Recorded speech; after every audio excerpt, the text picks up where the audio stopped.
गुरु जी प्रणाम। प्रणाम प्रणाम सभी को नमस्कार।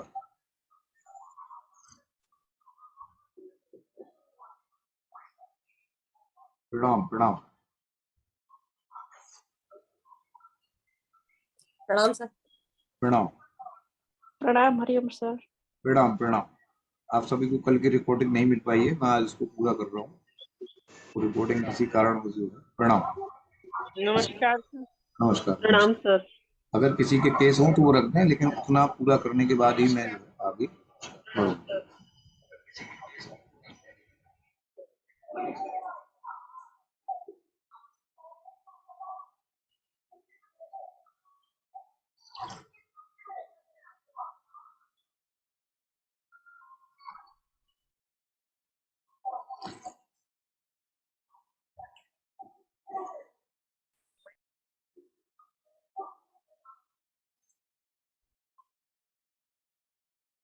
नीलम जी आ गई। नीलम जी कैसी है तबीयत? आज अच्छी है sir, thank you for asking.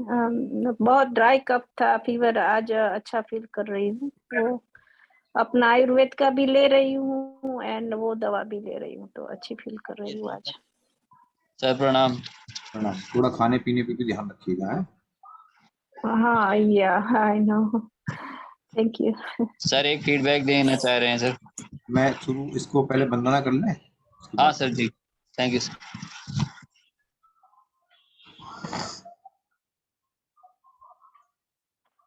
नमस्कार, मैं डॉक्टर हरिओम, बिलासपुर रामपुर उत्तर प्रदेश से। मेरा नंबर है 9927753780।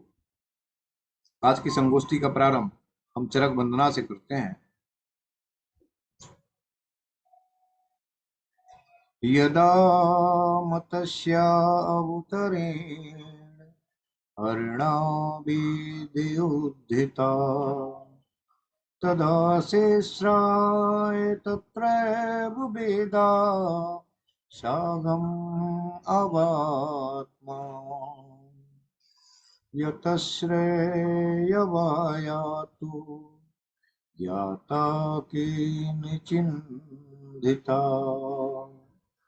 तस्मान् चरकानामान्यासो कयात्रेषु क्षिप्तमण्डले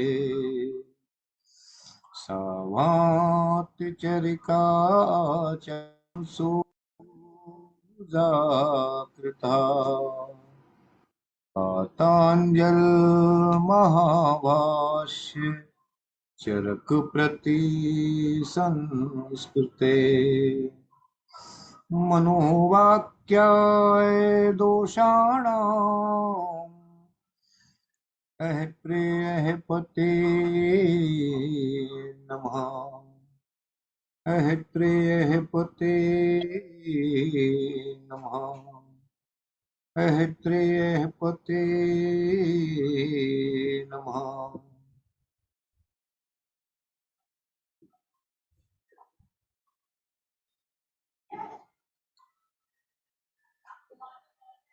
सेम जो है कल का ही मैं उसको रिपीट कर रहा हूँ, तो अच्छी तरह से और समझ में भी आ जाएगा। एक बार सुन लिया, अब इसकी रिकॉर्डिंग मैंने आज डाल दी है। कुछ टेक्निकल दिक्कत हो गई थी जिसकी वजह से जो है ये नहीं हो पाया। अब कल जो है बच्चे जो है मेरी बेटी का रिजल्ट आया था ना, तो उसमें उसकी हाई स्कूल का तो थोड़ा सा जो है हो गया, तो कुछ कर दिया होगा उसने, लगी हुई थी। तो पहले तो आपको कोई खुशखबरी दे दूं कि विदाउट ट्यूशन, मतलब विदाउट ट्यूशन, ट्यूशन नहीं पढ़ी थी उसने, और उसका मन भी नहीं करता है कि ट्यूशन मैं किसी से पढूं। और अभी यही है कि सब उसने नीट की जितनी भी किताबें थी वो मंगवा ली, और आज से ही जो है आज से क्या, अब से जुलाई से ही उसने तैयारी शुरू कर दी अपनी नीट और फर्स्ट ईयर की। उसके जो मार्क्स आए हैं वो 87% आए हैं, तो मैंने कहा चलो अच्छा है, ठीक है। अभी जो है वो नीट की तैयारी उसने शुरू कर दी अपने ही मन से, मैंने उस पर कोई प्रेशर नहीं किया।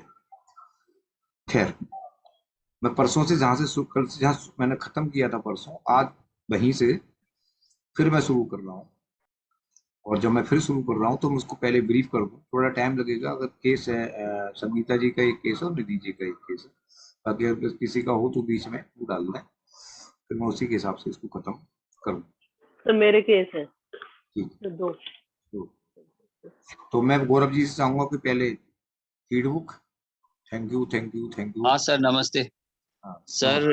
एक्चुअली एक और महिला थी, उनको ये क्या कहते हैं, गॉल ब्लैडर स्टोन था, और गॉल ब्लैडर स्टोन के साथ साथ में एंडोमेट्रियम पोलिप था, और ये हर्निया था। तो उनको पीरियड 3 महीने से नहीं हो रहे थे। तो सर आपने जो एक दो चीज बताया था, शतावरी और सप्तामृत लौ, वो दिया, विदिन 4 टेबलेट ही नहीं खाई होगी तो अब आ गया उसको पीरियड, है ना। ठीक। ये बहुत अच्छा था। और अ, हम लोगों को समझ में नहीं आ रहा कि इंडोमेट्रियम पोलिप था, तो आपने सोचा क्या यहाँ पर?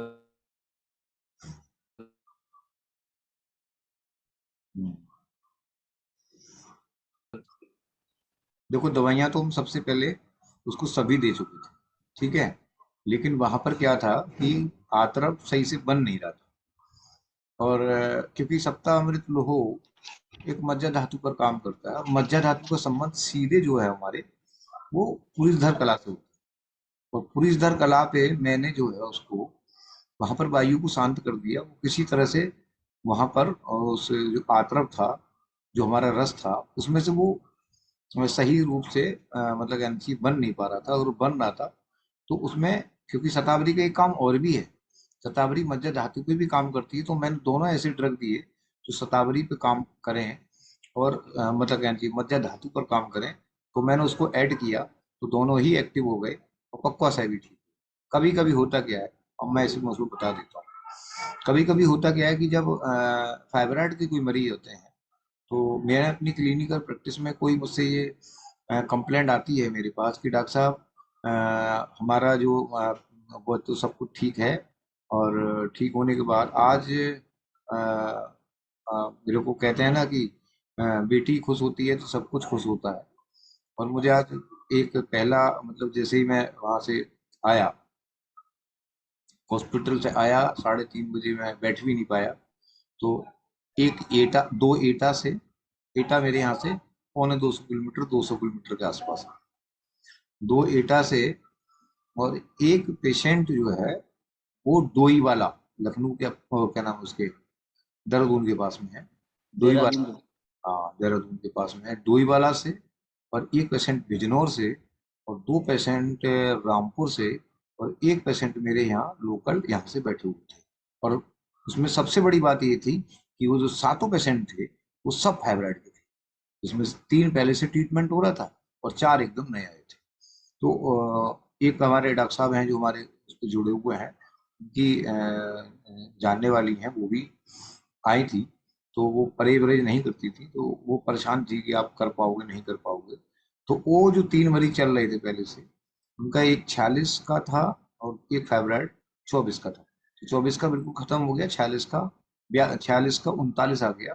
तो फिर मैंने उनको दिखाया, मैंने कहा आप परहेज नहीं कर रहे हो तो आपके ये हाल है, और आपका मात्र केवल 8 8 है। 1 महीने में साफ हो जाना चाहिए, और आपको 3 महीने दवाई खाती है। और आप बार बार मुझसे कंप्लेंट करते हो मेरी बहुत ज्यादा ब्लीडिंग होती है, बहुत ज्यादा ब्लीडिंग होती है। तो जब वहां ब्लीडिंग ज्यादा होती है तब भी हम शतावरी ही दे देते हैं उसे, ये भी ध्यान रखना। ये जो ड्रग होते हैं, ये ड्रग अपने काल पर और प्रभाव से तो काम करें ना करें, लेकिन अपने वीर्य से जरूर काम करते हैं। शतावरी इसका मतलब ये थोड़ी ना होता है कि हम ज्यादा शतावरी देंगे तो आतरप ज्यादा बन जाएगा। शतावरी अपने हिसाब से ही आतरप का निर्माण, सरस का निर्माण करती है, और वो मज्जा धातु पर सीधे काम करती है। इसलिए आपको ये हमेशा ध्यान रखना है कि अगर किसी को ब्लीडिंग बहुत ज्यादा हो रही है, तब भी हमको सप्तामृत लो, शतावरी है या अवरक है, इसको ही आप ऐड करें, तो ब्लीडिंग आ भी जाएगी, और ज्यादा हो रही है तो वो कम भी हो जाएगी। ठीक है। सर आर्तव का मध्य धातु का क्या कनेक्शन है, वो थोड़ा आर्तव का और मध्य धातु का, क्योंकि देखो रस ऐसा होता है कि जो रस का जो पार्ट होता है वही आर्तव बनाता है, और जो रस का पार्ट होता है उस रस के पार्ट में मतलब कहना चाहिए जो आगे जाके वो जो जो बेमतलब का जो कफ बनता है। बेमतलब का कफ मैंने बताया ना कि कफ को पुष्ट होने के काम का। लिए हुआ जो कफ होता है वो वापस शरीर में पड़ा रहता है, वो जाके वहां स्रोतो अवरोध करता है, वो वहां जाके स्रोतस अवरोध करता है, या बहुत ज्यादा बन जाएगा तो वायु, क्योंकि वो ऐसा तो रस होता नहीं है जो स्रोतस में जाके चिपक जाए, तब वो वायु अगर कम हो रहा है तो इसका मतलब स्रोतस ज्यादा भर गया है, तब हमको वायु बढ़ानी पड़ती है। और वायु का स्थान कहाँ है? बकवास है। बकवास है। और उसका कनेक्शन कहाँ है? अस्थि। अस्थि।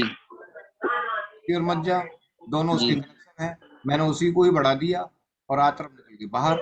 ज्यादा हो रहा है तो मैंने पक्वाशय में उपस्थित जो वायु थी उसको कम किया, उसका सीधा संबंध अस्थि पे हुआ, और अस्थि से जाके फिर उसने वायु को शांत कर दिया, ब्लीडिंग रुक गई। उसमें चंदना आसव या बोलभद्र रस या अर्श अर्श अर्श क्या नाम है जो एक अर्च कुठार। है, यूनानी में मेडिसिन आती है, वो क्या बोलते हैं उसके लिए, जो भी है एक यूनानी में आती है मेडिसिन उसका, या रक्त स्तंभक बटी, ये सब आप देंगे तो इससे फिर उसका रक्त ठीक नहीं मतलब आना बंद नहीं होगा और परफ्यूज ही आता रहेगा, क्योंकि हमको वो ड्रग देना ही नहीं है, हमको ड्रग देना है उसके मूल पे जाके, और मूल पे जाके देंगे तुरंत एकदम उसको फायदा होगा, तीर की तरह लगेगा, कोई दिक्कत नहीं। सर उनको पेन अभी ज्यादा हो रहा है, तो क्या कर सकते हैं? मैंने तो अभी स्नेहा शोधन के लिए बोल दिया था। पेन अगर अगर पेन ज्यादा हो रहा है तो उनसे बोलो कि एरन तेल को ऊपर से लगाएं, और जो हमारा नाभि प्रदेश होता है उस पर नाभि प्रदेश में सिर्फ केवल एरन तेल लगा लो, पेन उसी से ठीक हो जाए। ठीक है, थैंक यू। जब हम गुल्म की संप्राप्ति पढ़ रहे थे तो हम तीन चीजें समझ के आए थे कि हमें गुल्म होता कितने प्रकार का है। मैं ध्यान से, आप लोग करते चले जाना, मैं उसको बोलता चला जा रहा हूँ, ध्यान से सुनिएगा उसको। तो जो चार प्रकार के हमने गुल्म बताए थे, तो आचार्यों ने उसमें दो कंडीशन बता दी थी। वो दो कंडीशन क्या थी? एक कंडीशन ये थी कि यद वायु क्या वायु गुल्म के अंदर वायु ही प्रकुपित होती है, वो हमेशा प्रकुपित रहती है चाहे गुल्म कोई सा भी हो, वो उसको हम एक अलग किनारे से रख देते हैं कि मेन दोष हमारा यही है। उसके साथ अगर पित्त समावस्था में है और कफ समावस्था में है तो फिर वहां पर वातज गुल्म की उत्पत्ति होगी, क्योंकि उस पित्त से या कफ से वो वायु चारों तरफ से आवृत हो जाएगी, और एक प्रकार से जिस तरह से लता होती है, लताएं, लता का मतलब जो हमारे हम पेड़ देखे होंगे, उस पेड़ के आसपास जो है लताएं उस पेड़ को ढक देती हैं, और पेड़ का पता सरा नहीं होता है कि इसके अंदर है पेड़ कौन सा, और उसके चारों तरफ लताएं होती हैं। इसी तरह से वात और पित्त और कफ वो उस वायु के लिए ऐसे घेरते हैं, तब वहां पर वो अपनी विषम अवस्था में रहती है, और वहां पर गुल्म को उत्पत्ति करती है। जब कोई आहार विहार ऐसा खाया जाता है जो वायु को और ज्यादा बढ़ा दे, तब वहां पर पेन उत्पन्न करती है, उसे तोड़ने की कोशिश करती है, लेकिन वो तोड़ नहीं पाती। एक कंडीशन ये थी। दूसरी कंडीशन ये थी कि वायु यदि प्रकुपित अवस्था में है ही है, और वहां पर कफ और पित्त ये दोनों ही अपने, अब यहाँ पर क्या है कि अपने अपने कारणों से वायु अपने कारणों से प्रकुपित हुई, पित्त अपने कारणों से प्रकुपित हुआ, और कफ अपने कारणों से प्रकुपित हो गया। तब वहां पर क्या है कि वायु, पित्त, कफ और रक्त ये अगर अपने अपने कारणों से प्रकुपित हो रहे हैं, और वायु को किसी भी तरह से, प्रकुपित वायु को किसी भी तरह से अपने में आवरण में दे रहे हैं, आवरण में रहकर, आवरण उसमें मतलब बनाकर उसको चारों तरफ से लताओं की तरफ घेर कर, और उससे पहले क्या होता है कि वायु जब प्रकुपित होती है तो उसके बाद, उससे पहले वो अपने ऊर्ध्वगामी स्रोत, अपने अधोगामी स्रोत और अपने स्थानिक जो स्रोत होते हैं वहां स्रोतों को वो बंद कर देती है।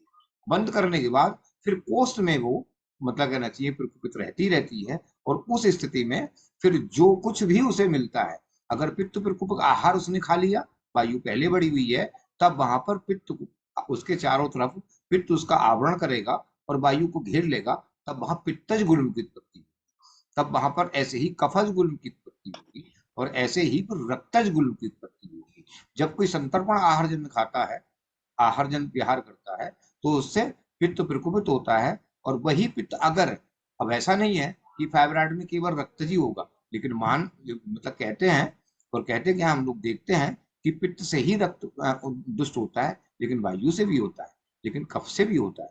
अलग अलग कंडीशन होती है कि वो किसी को फेवराइड होता है तो वो सीरोसिस ये कोई कंडीशन होती है जो पानी का होता है, उसके हिसाब से दिखाता है।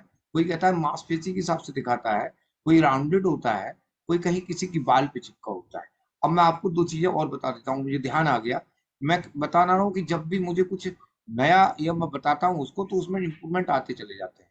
जब किसी पेशेंट को आप देखोगे कि उसके एंटीरियर वाल पर फाइब्राइड है, तीन चीजें होती हैं, वो मैं आपको बता दे रहा हूँ। बॉडी पे होगा, पोस्टीरियर वाल पे होगा और एंटीरियर पे। तीन चीजें उसके साथ में आपको मिलेंगी। आपको फाइब्राइड है तो एंड्रोमेटाइटिस भी हो सकती है उसके साथ में। आपको अगर उसको फाइब्राइड है तो केवल फाइब्राइड भी दिखाएगा। आपको अगर मतलब कहना चाहिए वहां पर कफ है तो वहां पर क्या दिखाएगा कि वो चिपका हुआ है और मांसपेशी के आकार का है।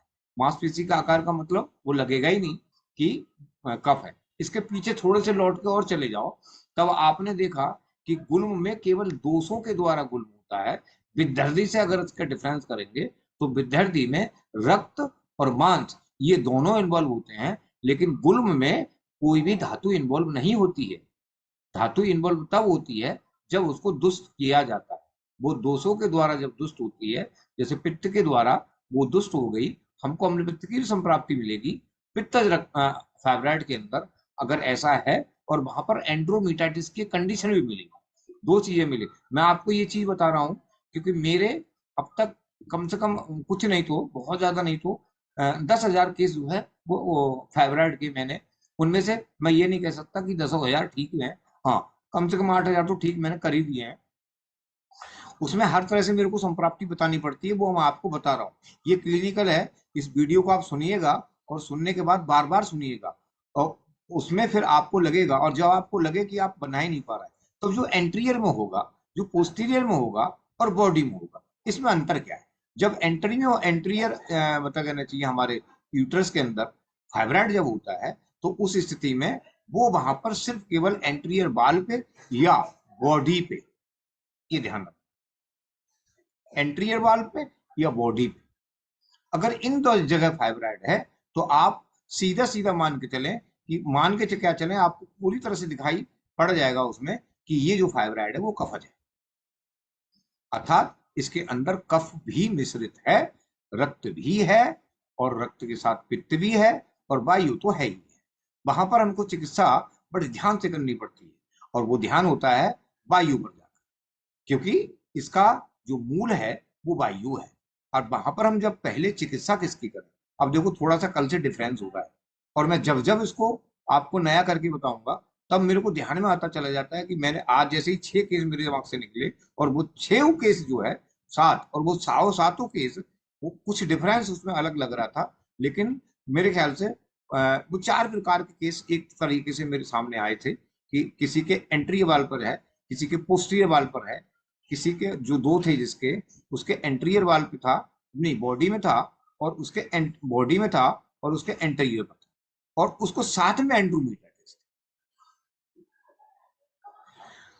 लेकिन जिसको पोस्टीरियर में जिसको पोस्टीरियर में था और जिसको एंटीरियर में था उसको एंड्रोमेटाइटिस की कंडीशन नहीं थी।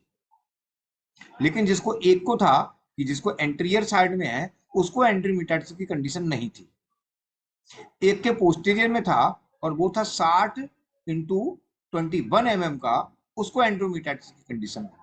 लेकिन जिसको बॉडी में था, यूट्रस की बॉडी में और उसके एंटीरियर यूट्रस की बॉडी और था, और उसको भूल गया था, वो पोस्टीरियर में था, उसका पोस्टीरियर वाला खत्म हो गया लेकिन उसकी बॉडी वाला है। और मजे की बात ये देखो कि वहां पर जो पोस्टीरियर वाला था उसकी एंड्रोमेटाइटिस में कोई फर्क नहीं पड़ा।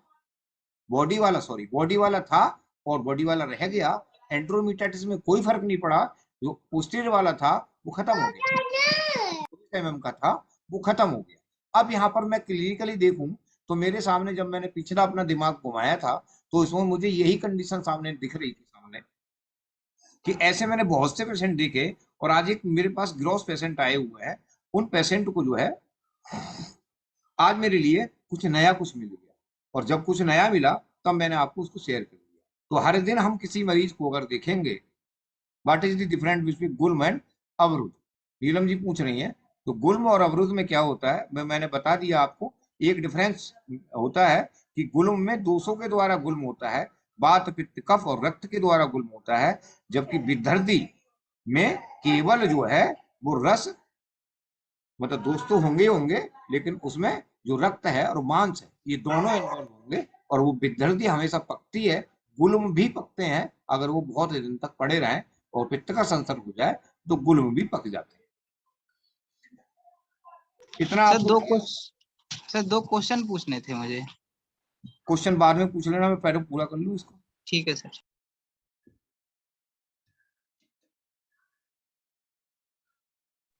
हेलो, प्रणाम सर।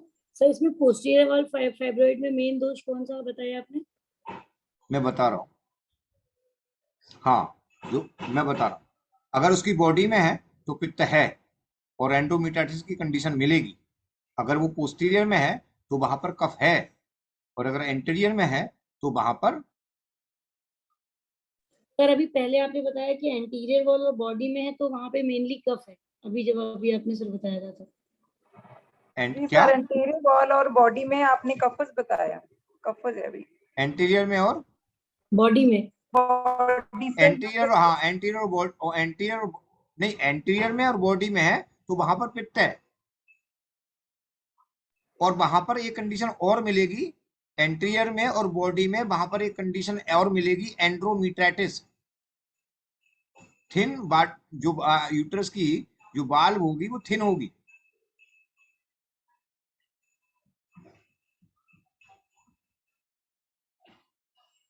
और पोस्टीरियर में है तब वहां पर कफ मिलेगा, और वायु तो रहेगी रहेगी। पोस्टीरियर वाले में एंडोमेट्राइटिस नहीं होगी फिर ना, यही बस यहीं पर यही क्लिनिकल है कि पोस्टीरियर में होगा तो एंडोमेट्रियोसिस जल्दी आपको मिलेगी नहीं। एब्सॉर्प्शन में केस कोई भी आ सकता है, लेकिन आप उसको देख लें, लेकिन ज्यादातर आपको यही चीज मिलेंगी, क्योंकि मैंने आज जो चीज हमको क्लियर हुई, जो मुझे पता चली कि मैं इतने केस कर रहा हूँ, और मुझे वैसे तो ध्यान नहीं रहता, कोई पेशेंट आया इसका आ गया, कोई ऐसे इसका आ गया, लेकिन इकट्ठे नहीं आते, कोई 1 घंटे के बाद आ गया, कोई 1.5 घंटे के बाद आ गया, कोई बीच में आ गया।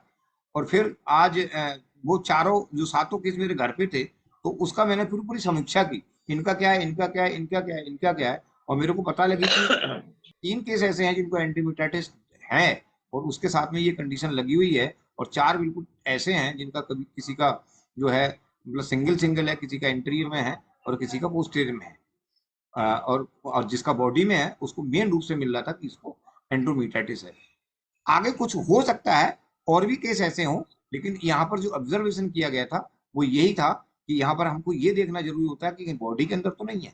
अगर बॉडी के अंदर है तो फिर वहां पर एक कंडीशन और भी मिलेगी, और उन्हीं लोगों को जिसके बॉडी के अंदर होता है उस और एंडोमेट्राइटिस साथ में है, उसको ही परफ्यूज ब्लीडिंग होती है। सर और जिसमें वो डिफ्यूज फाइब्रॉइड होता है उसे क्या, उसे किस में लेंगे आप? डिफ्यूज कफज हो गया, क्योंकि डिफ्यूज करने का काम कफ का है, ओके सर। तोड़ने का काम कफ का है।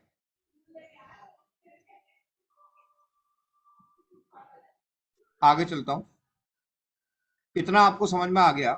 अब किस किस को होगा वो आपको कल समझ में आ गया होगा, मैं आगे फिर एक बार जो है इसको बताता हूं, क्योंकि कल का पार्ट इंपोर्टेंट था। जिस पुरुष को ज्वर हुआ हो, जिसको छर्दी हुई हो, जिसको अतिसार हुआ है, जिसको ग्रहणी हुआ है, जो आद रोग ऐसे हैं जिनकी ज्वर पित्त से होगा, छर्दी बात पित्त कफत कोई भी हो सकती है, अतिसार में पित्त जो है वो कम हो जाता है, ठीक है। आम अतिसार है, अतिसार में यहाँ पर सभी अतिसार आ गए, लेकिन वहां पर क्या है कि पित्त जो है की चिकित्सा करनी पड़ती है, और वहां पित्त कम होता है। ग्रहणी किसी भी प्रकार से हो सकती है, लेकिन यहाँ पर डिपेंड ये करता है कि ग्रहणी में हम चिकित्सा इनकी ये हुई, और हमने क्या काम किया, दूसरी कंडीशन हुई बमन विरेचन। अगर हमने किसी को बमन दिया और अच्छा बमन नहीं हुआ, विरेचन हुआ तो अच्छा विरेचन नहीं हुआ, बस्ती दी तो अच्छी बस्ती नहीं हुई, इन कारणों से अगर व्यक्ति क्रस हो जाता है, क्रस का मतलब हमने इनका इलाज किया, ज्वर छर्दी का किया, अतिसार का किया, ग्रहणी का किया, बमन किया, विरेचन किया, निरुबस्ती थी उसको किया, और इन कारणों से अभी मेरे पास एक पेशेंट जो है परसों आया था, वो परसों पतंजलि में उनको बहुत ज्यादा बस्तियां दी गई थी, और मरी बेचारा सूख के टाटर हो गया, और टाटर होने के बाद उसको पूरी रात नींद नहीं आती थी, और वो ये कह रहा था कि मेरे लिए मैं 1 महीना हो गया डॉक्टर साहब सोया नहीं हूँ 1 घंटा, और वो दे अनवासन बस्ती दे रहे थे, क्या नाम है उसको, बस्तियों की उन्होंने लाल लाइन लगा दी। क्या हुआ, वो मुझे बता रहा था कि मेरे को ऐसे साथ में हुआ था। तब मैंने उसको चिकित्सा दी है, और उसका भी रिव्यू आया नहीं है, लेकिन कल परसों में जब वो आएंगे तब मुझे बताएंगे। बात का प्रकोप हुआ, और बात का प्रकोप करने के साथ साथ वो बिल्कुल एकदम किरस हो गया और ऊपर से खा बैठा जो बात प्रकोपक आहार होते हैं, अर्थात जिन द्रव्यों में आकाश और पृथ्वी महाभूत ज्यादा होते हैं, वो उसको खाए पड़ा है। और ततत रोग बस उसके शरीर में पुरुष, उसके शरीर में कफ अथवा पित्त का अति मात्रा में निर्गमन हो जाए। हमने बहुत ज्यादा मल भी निकाल दिया, जैसे अतिसार में है। हमने ग्रहणी की बात की, तो ग्रहणी में फिर साफ स्पष्ट हो गया कि उसको जो ग्रहणी होगी वो या तो मतलब कहना चाहिए कोई भी हो सकती है, और द्रव हमने ऐसे दे दिए जो उसको ग्रहणी से पास होने की बहुत जल्दी दे दिए, कच्चा पक्का सब निकल रहा है। उसका सीधा सीधा सिद्धांत जो संबंध हमारा आ गया कि अगर दोष ज्यादा निकल गया और मल ज्यादा निकल गया, तब उस स्थिति में वायु के मार्ग में, तब उस स्थिति में जब हो गया तो यही दोष मल शुद्धि को प्राप्त हो जाए और वायु के मार्ग यानी कि जो अपपीडन अवरोध करें, वायु जहां से घूम रही है वहां पर जो है उसको अपपीडन मतलब कैंची परपीडन, सॉरी हाँ परपीडन करते हैं, अर्थात उसके घर में ही जाके उसको जो है वो मतलब कहना चाहिए उसका उसको अब देखो कल मैंने परपीडन का कुछ बताया था, आज उसको मिस हो रहा है। परपीडन मतलब परपीडन यानी कि अवरोध करें, अथवा पुरुष पहले के हेतुओं से किरस होता हुआ, हेतुओं का मतलब आहार विहार, तैर रहा है, चलना बहुत ज्यादा रहा है, सूखा भोजन खा रहा है, और ऊपर के जितने भी कर्म वमन विरेचन कर्म वो सही रूप से नहीं हुए हैं और किरस हो गया।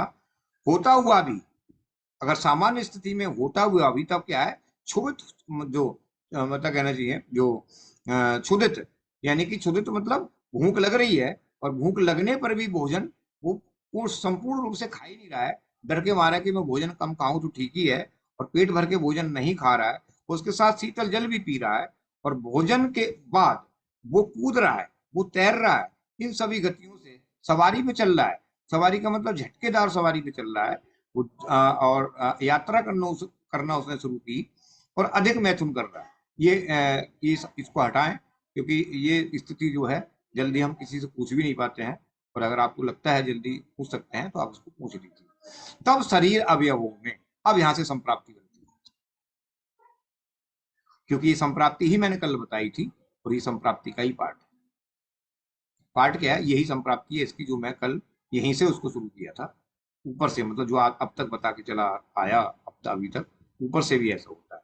तब उसके शरीर में क्या होता है कि अंदर अंदर यानी कि बाह्य जो अवयव होते हैं उनके अंदर क्षोभ उत्पन्न होता है, और जब क्षोभ उत्पन्न होता है उस स्थिति में,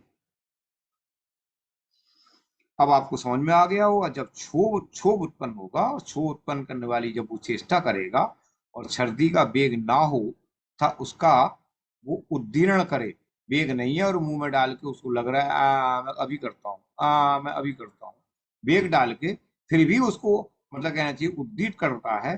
पात यानी कि वायु, मूत्र और पुरीषाद सभी मल के उपस्थित हुए वेगों का वो निरग्रह करता है, वहीं रोक लेता है, और स्नेह शोधन किए बिना ववन विरेचन आदि जितने भी कर्म है वो उनका जो मतलब कर्म है संशोधन करवा रहे हैं, और जो शोधन करता है जो कर रहा है वो नियम का पालन उसका कर ही नहीं रहा है, उल्लंघन कर रहा है, मिथ्या कृत कर्म कर रहा है, पंचकर्म कर रहा है, अथवा शुद्ध और कीर्तमान विवेचन वो कर ही नहीं रहा है, और तत्काल करने के बाद भी पेशेंट को बोल दे रहा है जाओ जो मर्जी हो खाओ, और उसमें भी विधायी अन्नपान का सेवन करने की उसको छूट दे दी, और अन्नपान का सेवन करे अथवा शुद्धि के अंतर यानी कि संशोधन के अंतर्गत शीघ्र ही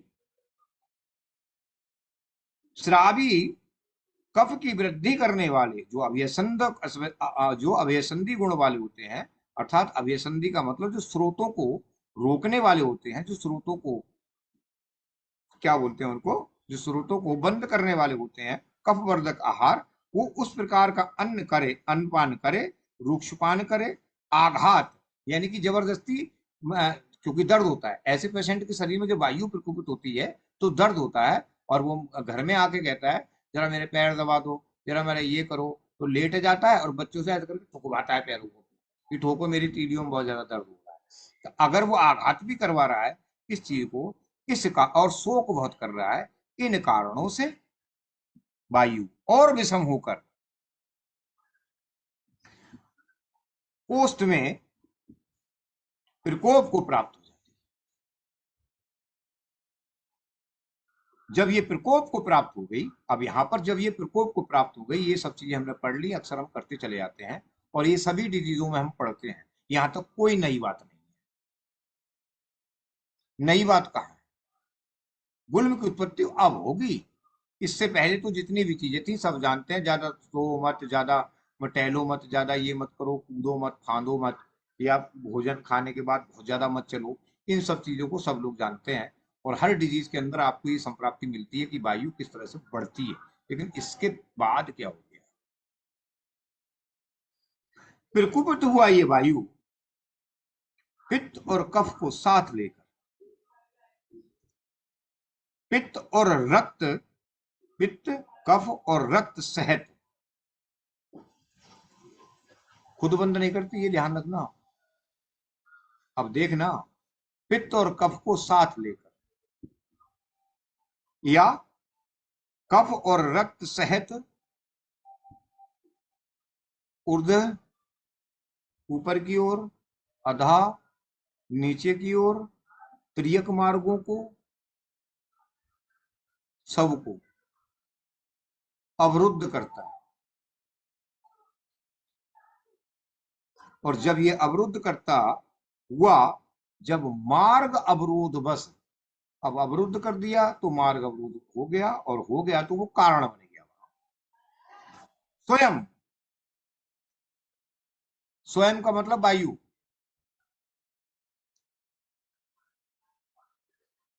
ना ऊर्ध्व मार्ग से, ना अधो मार्ग से, और ना ही त्रियक मार्गों से वो संचार नहीं कर पाता, और परिणामता कोष्ठ में संचित होकर हृदय, लिख लो हार्ट, यही आचार्यों ने जगह बताई है, नाभि, लिख लो नाभि, पार्श्व, ये मैं देखते तो नहीं रहे होंगे लेकिन मेरे हाथ चल रहे हैं तो पेट पे चल रहे हैं, साइड में पार्श्व, उदर, अब कहेंगे नाभि और उदर संज्ञाएं हैं, वो मैं बता दूंगा। उदर और बस्ती को, बस्ती में सूल को उत्पन्न करता है। सूल के वेग बस पुरुष को, अब सूल हो गया, अब इसके आगे क्या होगा? ये हमारे हिस्ट्री में भी बहुत ज्यादा मायने रखता है, क्योंकि यही चीजें हिस्ट्री में जब हो जाता है रोग, तो इसी चीज को पूछते हैं। फिर रोग कहाँ हुआ, फिर दर्द कहाँ हुआ, दर्द होने के बाद क्या हुआ, और वो आप जब सीरीज वाइज पूछेंगे उससे तो वो बताएगा, और आप अपनी संप्राप्ति में पूरी तरह से पहुंच जाओगे।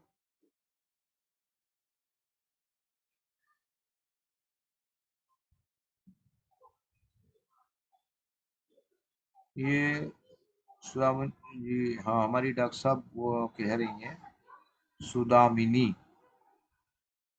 खेडेलकर की शतावरी अत्रव अनात्रव। जी डॉक्टर साहब बता देंगे, आपके प्रश्न का आंसर दे देंगे। तो ये करता क्या है? अब सूल हो गया, फिर सूल के बाद क्या हो गया? सूल के वेग बस पुरुष को इस प्रकार की तीव्र वेदना होती है जैसे किसी ने भाला मार दिया, मानो कोई सूल भाला भोंक रहा हो, और उस काल उसका जो उच्छ्वास,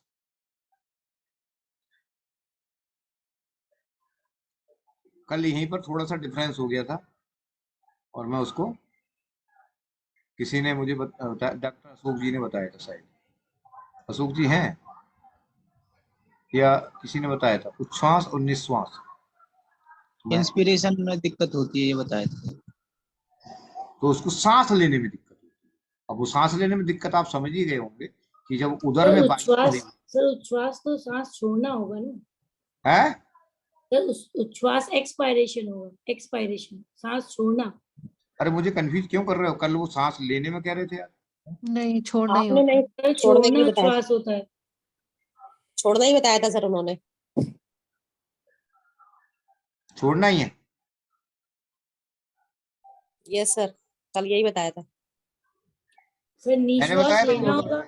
एक निश्वास निश्वास means- निश्वास मीन्स लेना। सर मतलब एक्सपिरेशन में उसको प्रॉब्लम होगी कि इंस्पिरेशन, सांस लेने में दिक्कत होगी? उसको सांस लेने में दिक्कत हुई। ठीक सर, ठीक। अब वो क्या है?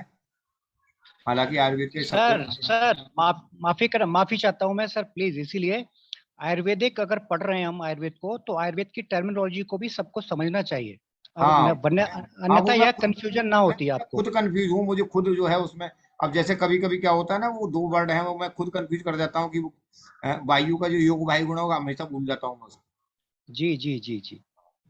तो मैं ये क्लियर करना चाह रहा हूँ कि क्या है। आप लोग अगर देख के बता सकते हो तो बताओ, क्योंकि अब ये दोबारा से होगा नहीं जल्दी। उच्छ्वास और निश्वास, निश का मतलब निकालना होता है, उच्छ्वास का मतलब होता है लेना होता है।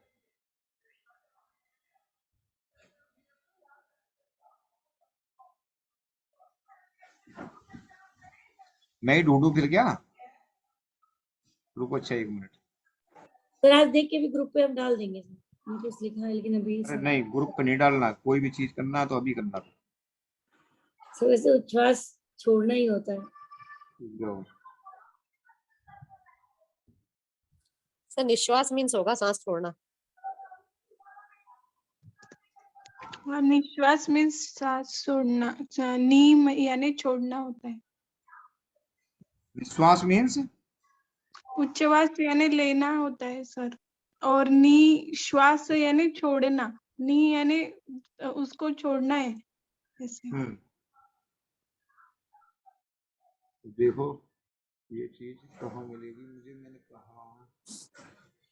सर निश्वास तो ये हो गया ना जिसमें सांस बिल्कुल बाहर निकाल दिया, बॉडी के अंदर श्वास नहीं। अरे मैं वही तो मैं कह रहा हूँ कि उसको हम जो है अगर उसको 1 मिनट रुको यार। Inspiration expiration.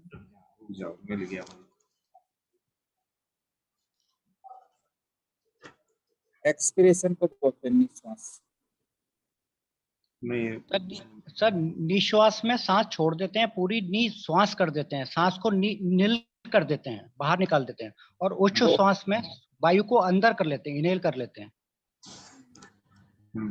इंस्पिरेशन उच्छ्वास हो गया और एक्सपिरेशन हो गया निश्वास। निश्वास नी मतलब ना लेना, सांस ना लेना, निकाल देना, निकाल देना। इसका श्लोक ही देगा।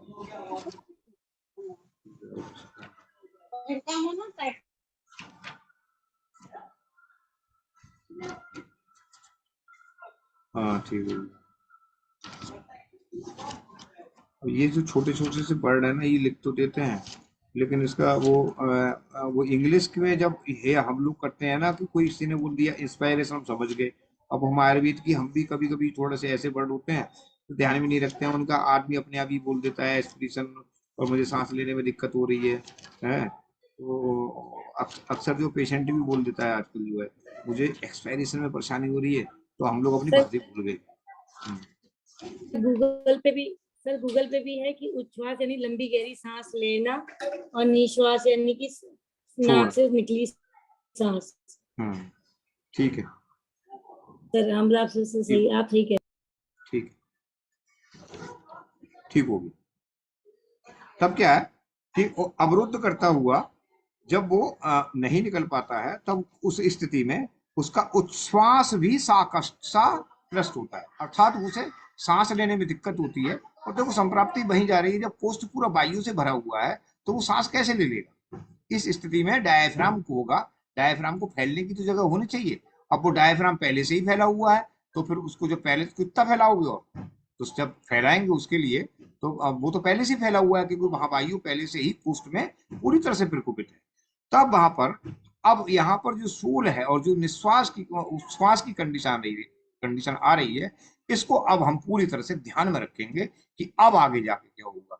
एक एक पॉइंट को आपको ऐसे करना है कि यहाँ पर फिर ये हुआ, फिर यहाँ पर सूल हुआ, फिर सूल के कारण भाला घोंका गया, ऐसा लग रहा है, और फिर आखिर में आया कि यहाँ पर जो है अब ऐसी स्थिति आ रही है कि सांस लेने में इसको दिक्कत हो रही है।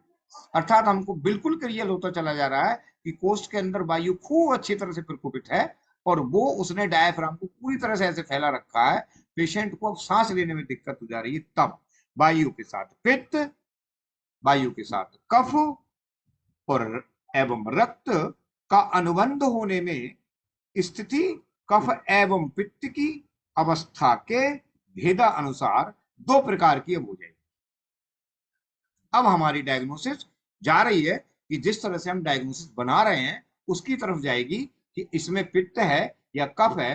अब हमको ये देखना पड़ेगा, ये हमारी अच्छी तरह से समझ में आ गया कि वायु कोष्ठ के अंदर पूरी तरह से है और वो दर्द कर रही है, उस सूल कर रही है, उसको हमको समझ में आ गया खूब अच्छी तरह से।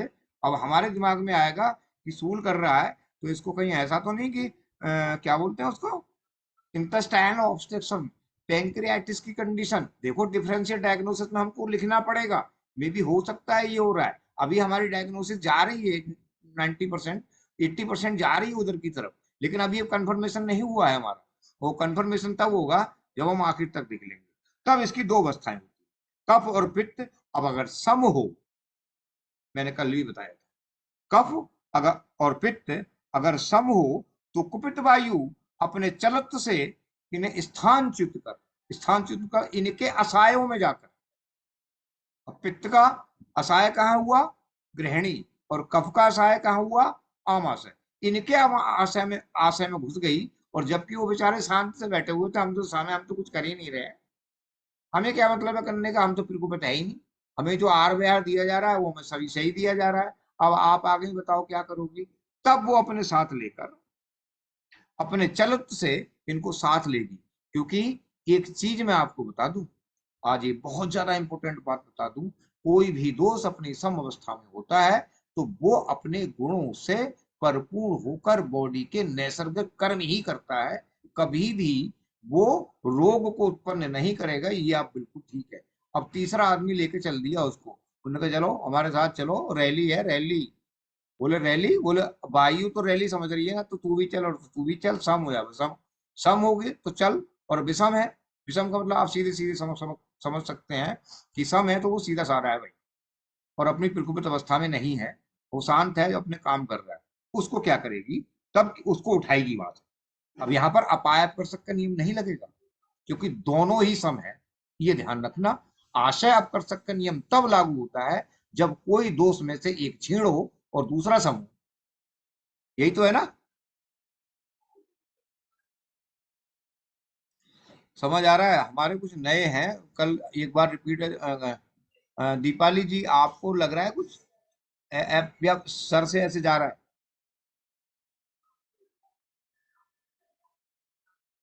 प्रिया जी आपको, यस सर, अभी बता सर, ये कि जब सम हो, हाँ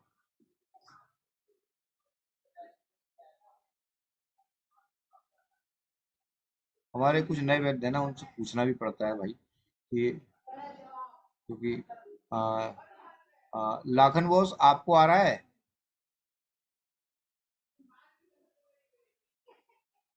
हमारे हाँ साथ सर, में बहुत अच्छे से समझ में आ रहा हमारे साथ में एक नए वैद्य जुड़े हैं हमारे, रमेश कुमार सिंह जी।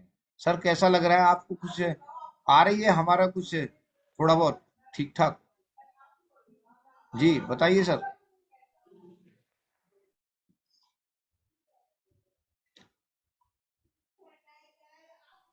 सर माइक जी सर, माइक खोल लीजिए सर अपनी।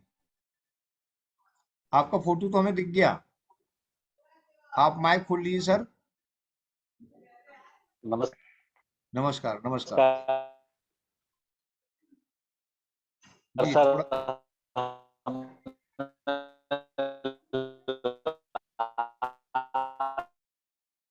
सर आपकी आवाज थोड़ी सी कट रही है, आप थोड़े से ऐसे जगह पहुंचो जहाँ सिग्नल ठीक तरह से आ रहे हैं।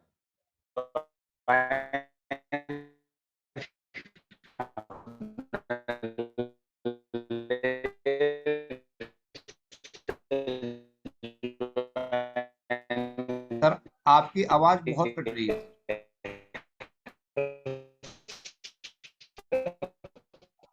आपकी आवाज कट रही है सर।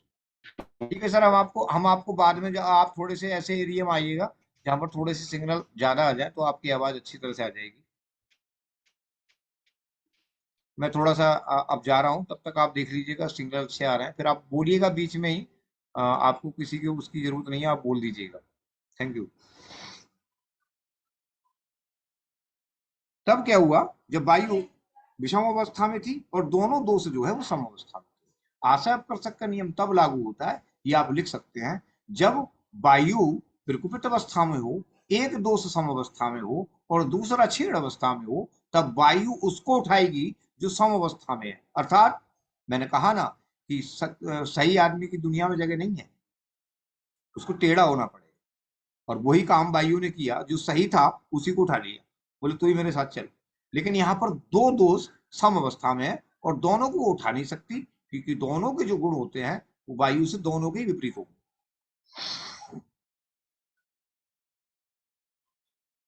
तब अपने उसके चलत से उनके स्थान में, जहां पर जो उनका उत्पत्ति स्थान है, वहां पर जाके उनको वो क्या करती है, स्थानच्युत करती है। अर्थात उनको अपने मार्ग से, वहां से जो उनका आशा है वहां से उसको स्थानच्युत करती है, और करने के साथ फिर उनके साथ संयुक्त हो जाती है। और इसके विपरीत एक कंडीशन ये बनी, क्योंकि मैं पहले बता के आया हूं कि वायु के साथ पित्त, कफ और रक्त, अगर इनका अनुबंध होने से स्थिति कफ और पित्त के साथ में ऐसी होती है कि अगर स्थिति कफ और पित्त के साथ में दो तरह की बनती है, तो पहले तरह की बता दी कि दोनों ही सम होंगे।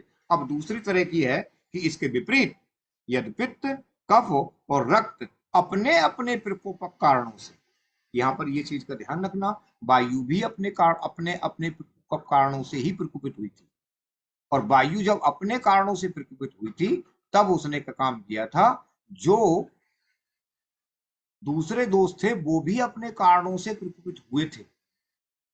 पित्त अपने कारणों से प्रकोपित हुआ, कफ अपने कारणों से प्रकोपित हुआ। उस स्थिति में वायु दोनों को उठाकर, तब कहा ना, तिर्यक उठा भी लिया उसने, और वहां पर जितने भी ज्यादातर उसके अधोगामी, ऊर्ध्वगामी जो स्रोत थे, उनको उन्हीं के द्वारा उनको बंद किया, और बंद करने के बाद फिर कोष्ठ में आ गई। और कफ और रक्त अपने अपने प्रकोपक कारणों के योग से जब कोप को प्राप्त हो गए, तो उसके साथ सीधा सहकार, वहां पर क्या हो रही है, संयुक्त, और यहां क्या हो रही है, सहकार। सहकार का मतलब समझते हैं?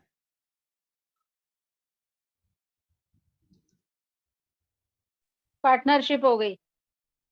हाँ, बोले तुम भी बलवान हो, हम भी बलवान है भाई, लड़ाई वड़ाई कुछ करने नहीं आया, करो पार्टनरशिप कर लो। और जहां पर वो बेचारे दोनों सम थे, उन्होंने कहा चल, चलेगा कैसे नहीं, हाथ पकड़ के साथ लेके चल दी। और यहाँ पर वो खुद ही बलवान थे, तो वहां पर हाथ जोड़ के खड़ी हो गई कि हमारे साथी रहो ना, हम तुम्हारे साथी रहेंगे। हाँ, तब क्या, हाँ, ये कोवेलेंट बॉन्ड, यस, सीमा जी कह रही है कोवेलेंट बॉन्ड। जब वहां पर तब क्या हुआ, मैं तो तुम्हें कुछ दूंगी नहीं, और तुम्हारे जो इलेक्ट्रॉन है वो मुझे दे दो, और नहीं तो जबरदस्ती ले लूंगी। ये सम अवस्था में थी, ये उसकी क्या थी, सम दोषों की, दोनों की सम अवस्था थी। और जहां पर क्या काम किया, वहां पर दोनों प्रबद्ध अवस्था में, और तुम भी प्रबद्ध अवस्था में, बोले एक एक इलेक्ट्रॉन लेके कोवेलेंट बॉन्ड बना लेते हैं। और वहां क्या किया, कोऑर्डिनेशन बॉन्ड बनाया वहां। जब वो सम अवस्था में थे, तब कोऑर्डिनेशन कर लिया उससे सीधे सीधे जाके कि आ जाओ मेरे साथ। और यहाँ पर क्या कर रही है वो, मैं तो कुछ दूंगा नहीं, बाकी तुम्हारा ही ले लेती हूँ दोनों इलेक्ट्रॉन, और चलो मेरे साथ। उसमें था सम अवस्था में। और यहाँ पर क्या था, एक एक कर लो, एक इलेक्ट्रॉन तुम दे दो, एक हम दे देते हैं, और आराम से साझा कर लेते हैं, सहकार रूप से काम करेंगे। और वो जल्दी लेके उनको सहकार करता हुआ सूल गुल्म की उत्पत्ति करता है। पहले वाले में जहां पर दोनों सम थे, दोष वायु प्रकपित थी, आप उसको नोटेट करके लिख लो कि वहां पर वातज गुल्म होगा।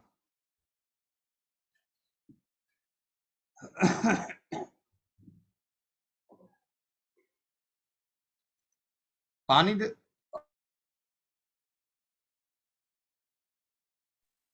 क्या लाइन बोली आपने, वायु समथी तो वातज गुल्म होगा? हाँ, नहीं, वायु प्रकुपित है, दोष दोनों सम है, तब वहां पर वातज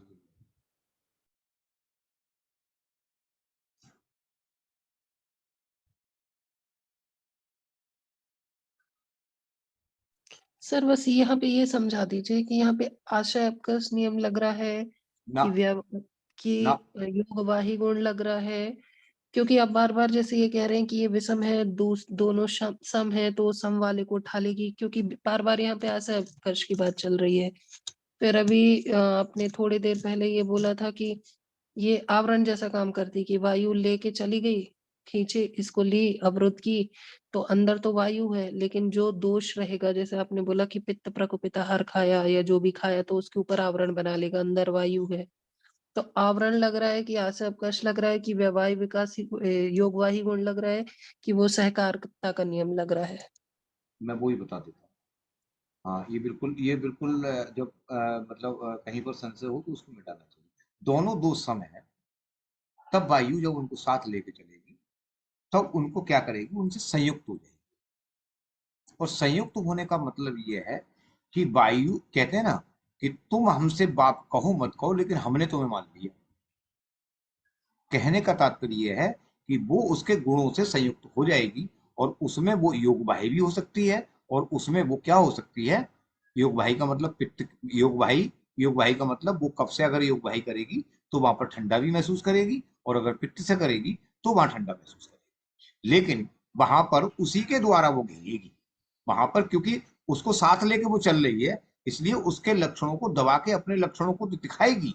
क्योंकि वो दोनों वो उस अवस्था में है जिस अवस्था में वो कोई भी लक्षण अपना नहीं दिखा रहे हैं और वायु ही उनके सहकार उनको संयुक्त कर जब संयुक्त होती है तो योगवाही गुणों को प्रदर्शित करके वहां पर दाह पैदा करेगी और शीतता पैदा करेगी।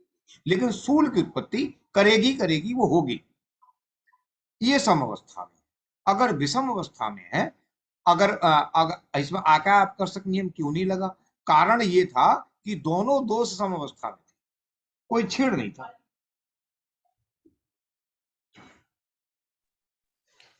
वो तो नहीं लग रहा है, वो तो समझ, लेकिन यहाँ पे फिर आशा एबकस की बात करके फिर हम कंफ्यूजन क्रिएट कर दे नहीं नहीं नहीं नहीं नहीं नहीं और नहीं सर वहां पर नहीं कंफ्यूजन क्रिएट नहीं। देखिए, आशा आकर्षक का नियम ये होता है कि दोष को अपनी सम, जहां पर वो, अब देखिए दोनों सम है तो वायु दोनों को तो नहीं उठा सकती, और जब दोनों को नहीं उठा सकती तो वहां पर जो कफ है अगर वो क्षीण अवस्था में नहीं है उसके प्रबंध में है तो सबसे पहले वायु किसको करेगी, कफ को करेगी या पित्त को करेगी।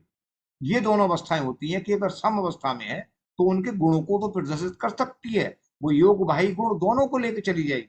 जहां पित्त होगा उसके असाय में जाएगी तो पित्त के गुणों को करेगी, जहां कफ में जाएगी, कफ के साथ में जाएगी तो वहां कफ के करेगी। लेकिन यहाँ क्या है, यहाँ पर कहा है कि वायु प्रकोपित अवस्था में है और जो दोषों के मार्ग है उसने बंद कर दिए।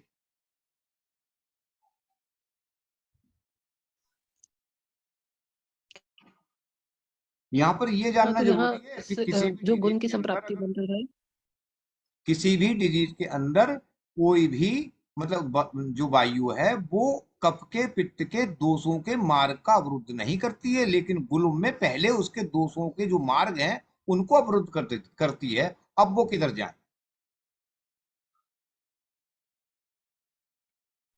तो यही मैं बोल रही हूँ कि यदि गुल्म रोग होता है फिर तो यदि आशा एबकस लगाना है या जो लगना है, आवरण लगना है, वो दूसरे रोग की हाँ हाँ उत्पत्ति का गुण ही लगेगा और वायु ने उठाया,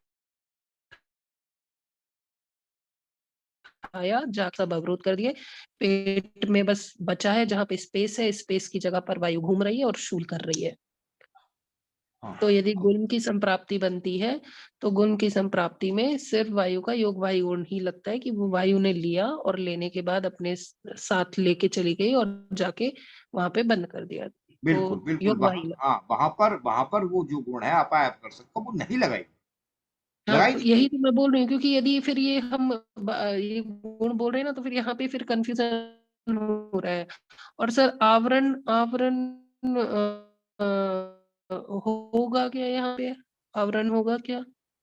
हाँ, वायु का आवरण होगा, लताओं में घिरेगी वो पहले, उसी के द्वारा आवरण करेगी, उसी के द्वारा वो खुद अपनी संप्राप्ति खुद बना रही है, वो उनसे नहीं बनवा रही है। वो दोनों दोस्त सम है, वो लताएं तो जो हैं वो लताएं तो मतलब खुद ही बढ़ रही हैं, और जो मतलब कहना चाहिए जो पेड़ है वो पेड़ तो बीच में फंसा हुआ है, वो लताएं तो खुद ही बन रही। ऐसा तो नहीं है बात पित्त कफ को किसी को भूख नहीं लगी तो खाना नहीं खाएगा, वो तो अपनी साम्यावस्था में बन रहे हैं, लेकिन फिर वो वहीं उठा के जहां पर उसने गुल्म को पैदा करना है, जिस जगह पैदा करना है वो वहीं पर उसको ले जा रही है और वहीं पर अपने को ही घेर रही है।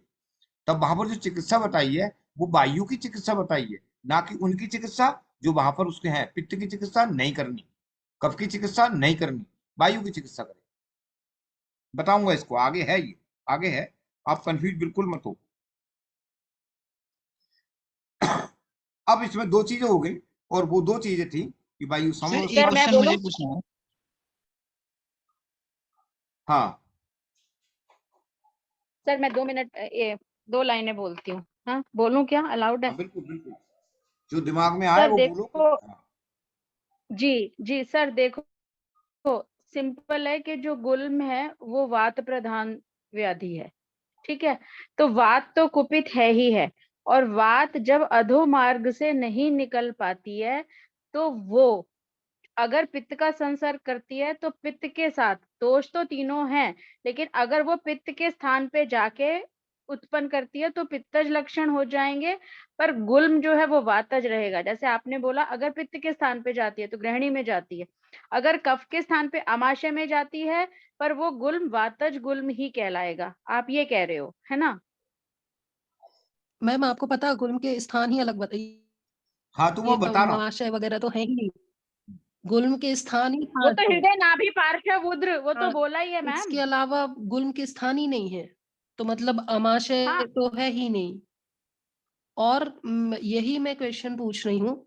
हाँ मतलब इसके 5 ये स्थानीय में बोल रही हूँ, और मैं ये क्वेश्चन पूछ रही हूँ कि जैसे यहाँ पे योगवाही लगा, ठीक है, अब आवरण जो बन रहा है, जो आवरण का बोल रहे हैं, जैसे सर ने बीच में एक लाइन बोली थी कि वायु प्रकोपित हुई, फिर हमने पित्त वर्धक आहार खाया या कफ वर्धक आहार खाया, जो भी वर्धक आहार खाया, जो दोष बढ़ा उसने वायु को घेर लिया, ठीक है।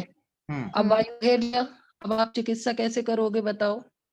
आपको क्या चिकित्सा करो? आप बताइए, आपकी चिकित्सा कैसे होगी? वायु पे अटैक कि बाहर के आप पे अटैक करे? गुण पे हम कैसे सोचेंगे? तो वो है वायु रुको तो कम से कम रुको थोड़ा सा।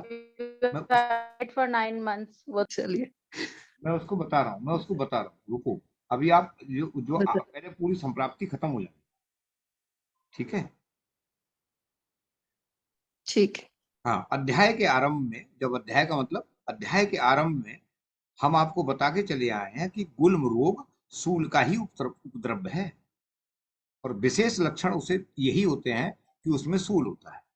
इसके अनुसार और इसके बिल्कुल एकदम समांतर गुल्म की अब तक कही गई जो संप्राप्ति है वो सूल पर ही विशेष घटित होती है। आगे गुल्म की उत्पत्ति में हो तो स्थिति ये होती है कि मार्ग अवरोध बस रुद्र एवं प्रकुपित वायु की प्रधानता वाले बातों उल्लवणता दोष पृथक पृथक दो दो तीनों अथवा किसी भी यानी कि रक्तज गुल्म में रक्त सहित दोषों के परपिंडित, कल मैंने बताया था, दोषों के परपिंडित होने से लता आदि से आवृत क्षुद्र वृक्ष समूह गुल्म सादृश्य स्पर्श गम्भ ऊपर उभरे हुए ग्रंथि तुल्य संघात को उत्पन्न करते हैं, और इस संघात को ही गुल्म कहते हैं। अब आया कुछ? बातज गुल्म पूरे बातज गुल्म पक्वाशय में होता है और स्वतंत्र कहा जाता है। पित्तज गुल्म पित्ताशय में होता है, और कफज गुल्म कफाशय में होता है, और त्रिदोषज गुल्म किसी भी आशय में हो सकता है, और वो आश्रय से उसका कोई भी संबंध नहीं होता। दोष भेद से गुल्म की बातज पित्तज ये आदि संज्ञाएं दे दी गई हैं।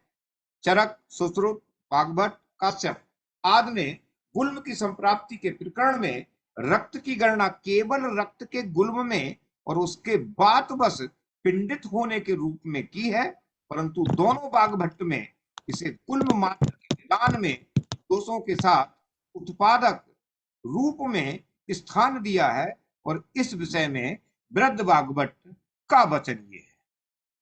इसको पूरी संप्राप्ति सुन लेना, फिर अपनी डिस्कस करेंगे। वृद्ध बागभट्ट अष्टांग संग्रह निदान स्थान अध्याय 11 में एक श्लोक दिया है, और वो ये है,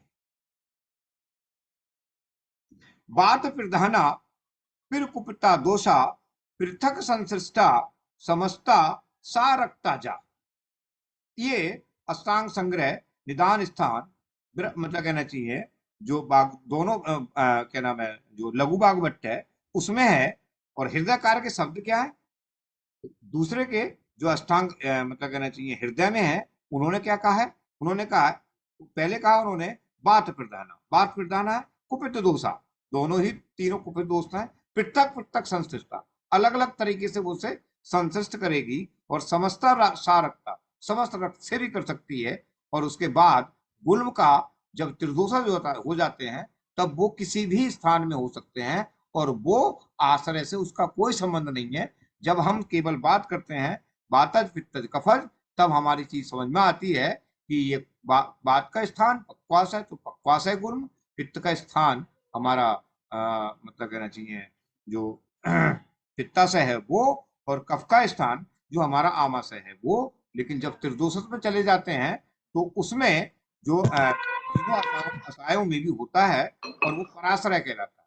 अगर रक्तज गुल्म है तो रक्त मतलब कहना चाहिए जो सन्निपात त्रिदोषज है तो वो पराश्रय में चला जाता है, अर्थात किसी के दूसरे के आश्रय में भी चला जाता है, जैसे हृदय में। ठीक है, हृदय में किसी दोष का उत्पत्ति स्थान नहीं है, लेकिन वहां पर गुल्म पैदा करता है, तो हम कहेंगे ये परतंत्र है। इसी को हमारे अष्टांग संग्रह निदान में जो अष्टांग संग्रह निदान अर्थात लघु बागभट्ट में ये कह दिया, बात प्रधाना फिर कुप्ता दोषा पृथक संश्लिष्टा और समस्ता सारक्ता चा। इसका मतलब कि यदि ये 5 स्थान है, ये सन्निपातज गुल्म के स्थान होंगे, नहीं तो वाताशय, पित्ताशय और कफाशय ऐसा स्थान होगा। यस यस,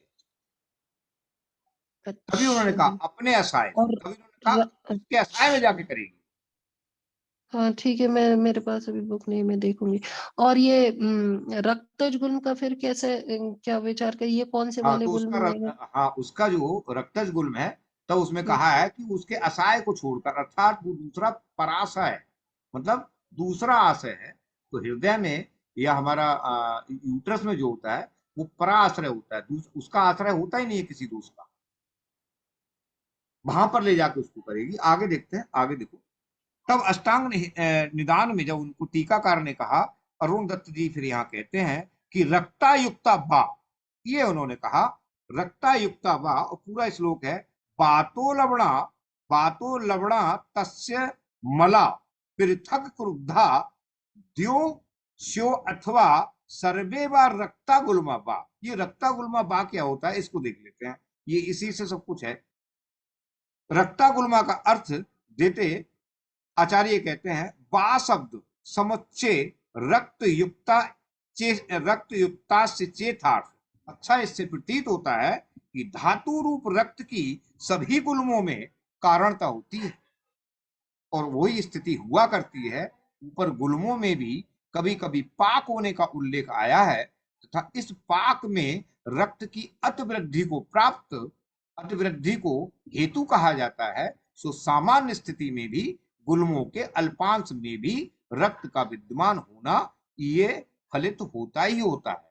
कहने का तात्पर्य ये है कि अगर किसी को फाइब्राइड अगर हो रहा है तो हमारे दिमाग में सबसे पहले यही होना चाहिए कि वहां पर जो रक्त है वो पूर्ण रूप से है, और जबकि दूसरे जो गुल्म होते हैं उनमें आंशिक रूप से रक्त होता है, लेकिन जहां पर रक्त गुल्म है वहां पर रक्त जो है पूर्ण रूप से मतलब कहना चाहिए मतलब दूषित है, और वो परा आश्रय है, दूसरे के आश्रय में ले जाके वायु उसको वहां पर छोड़ रही है, और वहां पर कफ भी हो सकता है, वहां पित्त भी हो सकता है। तभी मैंने कहा ना कि वहां पर जो फाइब्राइड में अगर ऐसी 3 कंडीशन बनती हैं तो वो किचली बनती हैं, तब वहां पर का कफ भी हो सकता है, पित्त भी हो सकता है, लेकिन वहां पर ज्यादातर जो संप्राप्ति होगी वो रक्त की आपको मिलेगी, क्योंकि वहां पर रक्तज गुण का मतलब है जहाँ प्रधान रूप से रक्त है, और प्रधान रूप से रक्त होने के कारण जब वायु तो उसमें मेन दोष है ही है, उसकी चिकित्सा हम साथ साथ करेंगे, लेकिन हम ये देख लें कि अगर कहीं पित्त है तो उसको एंडोमेटाइटिस होगी, अगर इसको कफ है तो एक दूसरी का क्या था, एंड्रो क्या था, जिसमें मोटी लेयर हो जाती है, क्या है, एंडोमेट्राइटिस। अरे वो तो एंडोमेटाइटिस का मतलब जो उसकी लेयर है वो पतली हो जाएगी, पित्त के कारण हो जाएगा। दूसरा क्या है, एंडोमेट्रियोसिस। एंड्रोमेट्रिटिस, और दूसरा क्या है, एक और है, एडिनोमाइसिस।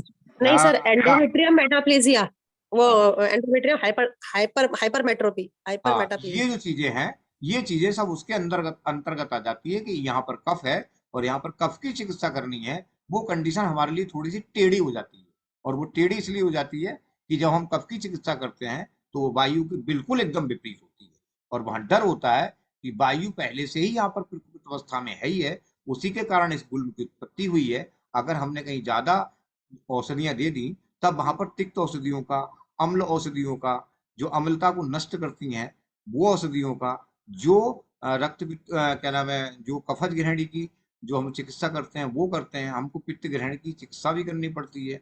ड्रगों को ऐसे सेलेक्ट किया जाता है कि तीनों दोषों को, वहां पर अगर कफ है और मेन रूप से वहां पर जो अभी कंडीशन आप बता रहे थे वो है, तो उसको भी हमको खत्म करना है, रक्त को दूषित होने से भी बचाना है, वायु को शांत करना है। इस तरह से जो चिकित्सा पूरी तरह से प्लान करते हैं, उस चिकित्सा के तहत प्लान करते हैं। इसको आप लोग बहुत अच्छी तरह से दिमाग में रख लें कि कहीं पर एरेंटेल और कहीं पर हमको दशमूल भी देना पड़ता है, कहीं पर हमको स्वर्ण मधु भी देना पड़ता है, कहीं पर हमको शतावरी या मुक्ता सुक्ति या ये भी देने पड़ते हैं, और कहीं पर हमको त्रिकटु भी देना पड़ता है, कहीं पर हमको पटोल भी देना पड़ता है साथ में। तो ये जो जो ड्रग जितने भी आप सेलेक्ट करें, उन ड्रगों को हम डोज के आधार पर और उसकी कंडीशन को देख के आधार पर तय करते हैं कि यहाँ पर हमको करना क्या है। एक तरफ कह रहा है endometritis with fibroid thin layer uterus, क्या मतलब है इसका?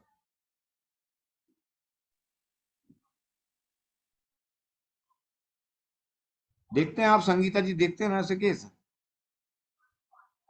वात प्रधान हो गया सर, वो ज्यादा तो थिन है, इसका मतलब तो खा दिया। काम कर रखा है, वहां पर वायु पहले से है ही है, और एंड्रोमेटाइटिस सूजन तो है ही है, और वहां पर थिन लेयर बता रहा है, तो वहां पर कफ है, लेकिन उतना नहीं है, क्योंकि बगैर कफ के कारण वो पेशी रूप में या उस रूप में जिस रूप में वो आना चाहता है, अगर वो जमना चाहता है, तो जमाने का कर्म यानी कि संयोग और विभाग, ये दो ऐसी स्थिति होती हैं जो क्षण मात्र होती है, जब संयोग होता है और उसी क्षण विभाग हो जाता है।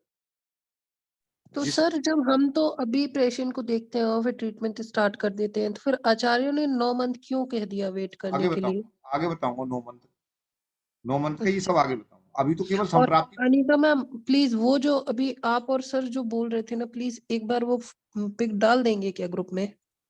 कौन सी मैम, क्या चीज की? ये स्थान वाली, क्योंकि हाँ मेरे वो पास है, चरक में है, मैं डाल देती हूँ। मेरे पास एक भी बुक अभी नहीं है, मैं नहीं हूँ इसलिए। और ये वाली चीज, और आप फिर सर बस इतनी बता दीजिए कि कोई भी स्थान पे गया जैसे मान लीजिए, तो फिर चिकित्सा हमको फर्स्टली दोष की मेन वाली स्थान वाली करनी है कि वायु को ही कंसीडर करना है? हाँ, जो मेन दोष वाली चिकित्सा उसको करनी है, और उसके साथ हमको ये ध्यान रखना है कि किसी भी हाल में वायु प्रकोपित नहीं होना चाहिए, ये हमेशा साम्यावस्था के अंदर ही रहे। सर ये दोबारा रिपीट कर दीजिए, एंडोमेट्राइटिस, इसमें थिन एंडोमेट्रियम है, वो क्या है सर? वो पित्त के कारण है ना थिन एंडोमेट्रियम। अरे जहां पर भी पाचन ज्यादा होगा तो वहां पर क्या होगा, दोनों अगर दोष मिल गए, अब मैंने बताया नहीं बताया, जब आप दोषों की चिकित्सा पे चले जाओ तब कहा ना कि वायु तो वहां पर धातु क्षय करेगी, और अगर पित्त साथ में मिल गया तो वहां पर और ज्यादा कर देगा। नहीं सर, एंडोमेट्राइटिस तो आप कहते हो सूजन है तो पित्त है, तो उसमें तो एंडोमेट्राइटिस में सूजी हुई मिलेगी, स्वेलिंग मिलेगी, रादर देन के पतली मिलेगी, क्षय कैसे? हम लोगों की दिक्कत यही होती है ना कि हम एंड्रोमेटाइटिस है, वहां पर सूजन है, लेकिन सूजन का मतलब वहां पर जो पाक है वो भी हो रहा है। अच्छा ठीक, हाँ तो पाक में उसमें ब्लीडिंग ज्यादा होएगी। हाँ तो तो होगी।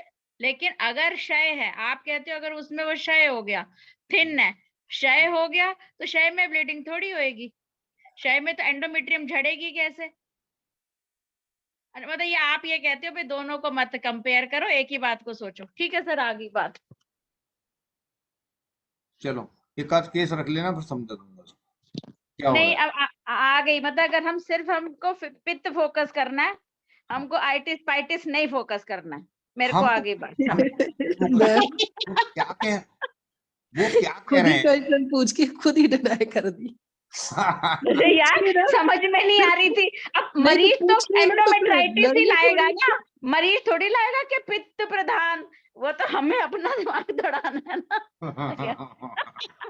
पूछ के पीछे मरीज क्यों तो हट रही आइटिस ही ला रहा है।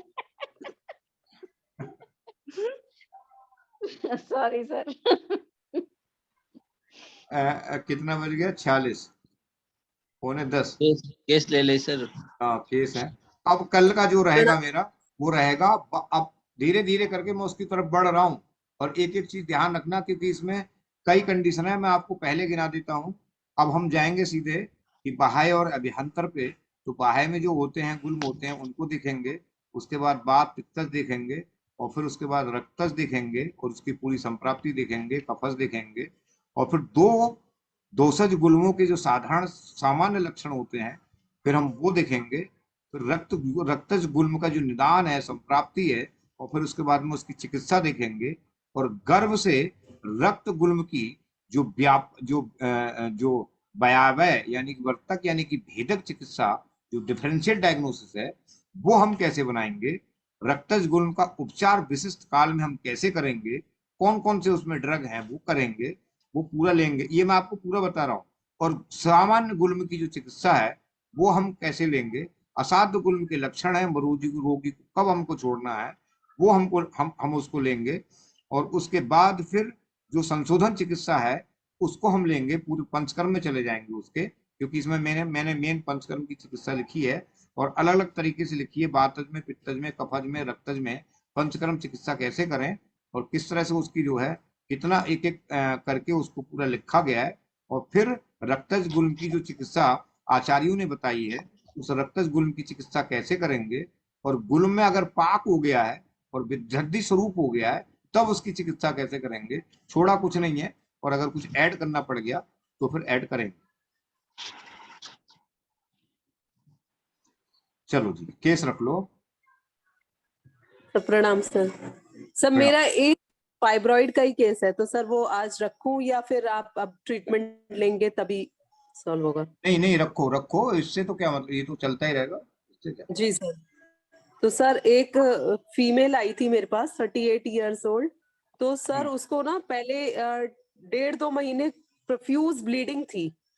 तो वो गायनेकोलॉजिस्ट के पास गई, तो फिर उसने अल्ट्रासाउंड किया तो उसमें इंट्राम्यूरल फाइब्रॉइड था 25.6 × 20 का, और एक ओवेरियन सिस्ट थी 26.6 की, 26 और × 26.5 mm की, और ये एंडोमेट्रियल थिकनेस 28.1 की थी, बल्कि यूट्रस था।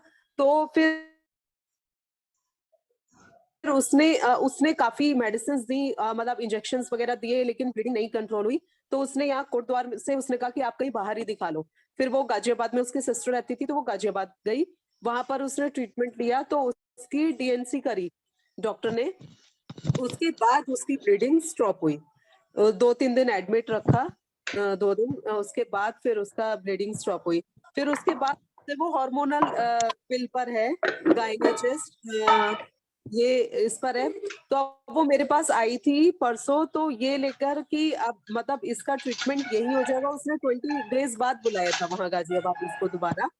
तो उसने ये रखा कि एक तो इसका ट्रीटमेंट यही हो जाएगा। मैंने कहा हाँ। तो उसने कहा, और ऊपर से उसने बोला था कि ये जैसे मैं जब ये हार्मोनल पिल छोड़ूंगी तो डॉक्टर ने कहा था कि फिर ब्लीडिंग होगी, तो इसलिए मेरे पास आना पहले 20 डेज लेकर, फिर मैं बताती हूँ फिर आगे कैसे करना है। तो उसका ये क्वेरी थी कि फिर वो उसी मतलब प्रोफ्यूज ब्लीडिंग में तो नहीं जाएगी। तो वो थोड़ा सा मैं पहले काफी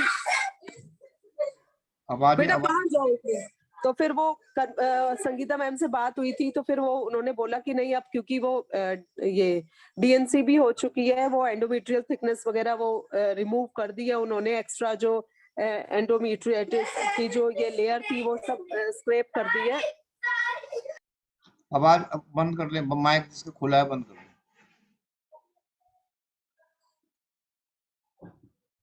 तो सर फिर अब मतलब अब ये तो क्लियर हो गया कि वो प्रोफ्यूज ब्लीडिंग में नहीं जाएगी, तो फिर सर आगे कैसे ट्रीटमेंट करना है मेरे को, सर आप प्लीज गाइड कर दीजिए। हाँ, क्या नाम है, कोई किसने अगर सही से केस सुन रहा है, जब सुना तो मेरे को एक बार रिपीट कर दो कोई।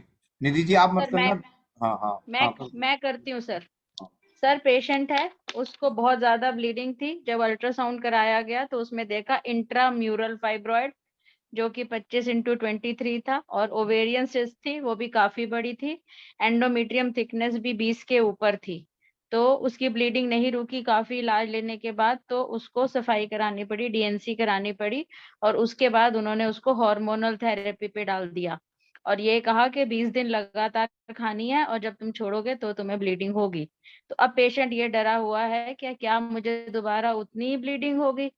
तो डॉक्टर निधि ने डॉक्टर संगीता से बात करी थी, तो उन्होंने कहा कि नहीं, एंडोमेट्रियम निकाल दी गई है और हार्मोन थेरेपी दे दी गई है, तो नहीं होगी। तो डॉक्टर निधि चाहती है कि इसका आगे चिकित्सा किस प्रकार होगी।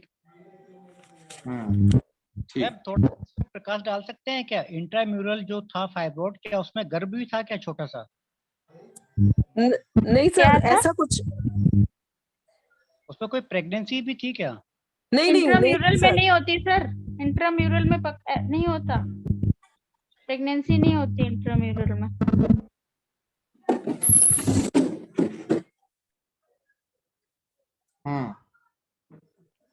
सर मैं एक डॉक्टर संगीता से डायरेक्ट क्वेश्चन पूछना चाहती हूँ।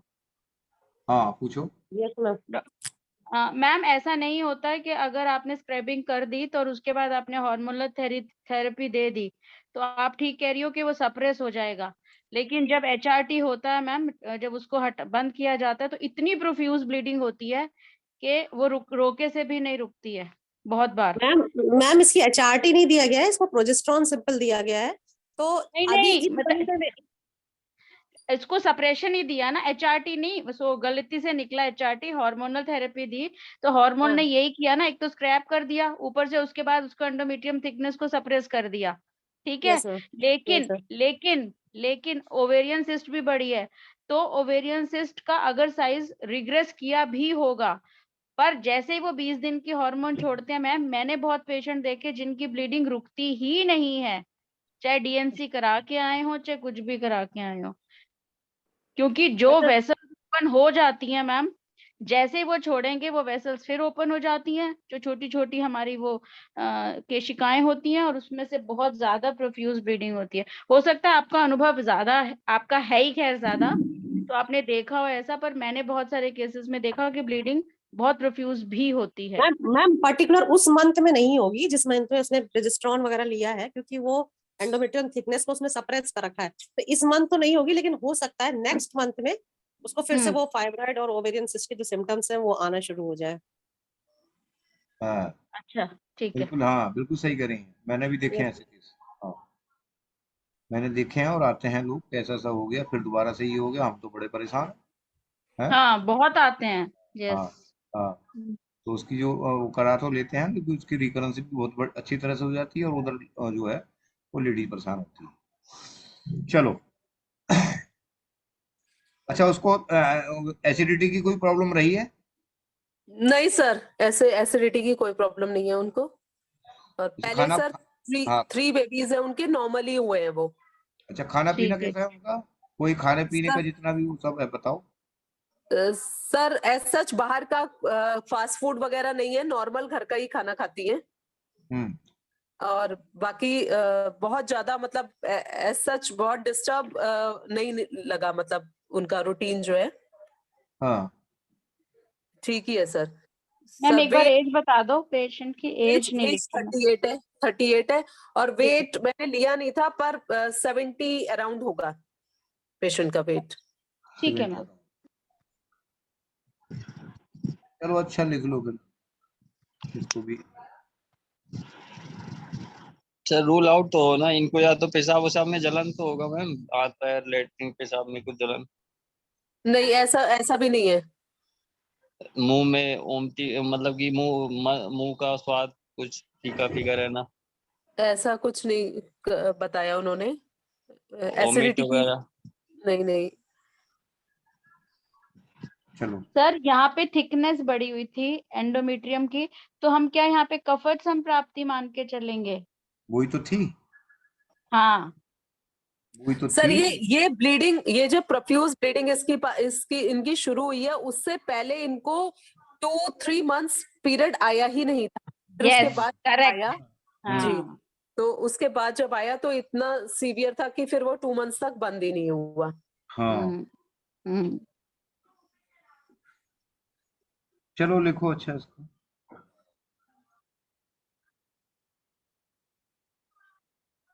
हीमोग्लोबिन कितना है? हीमोग्लोबिन की सर वो रिपोर्ट लाई नहीं थी अभी, मैंने भी बोला था उनको कि अब एक रिसेंट कराकर दिखाना मुझे। ठीक, तो लिखो शतावरी,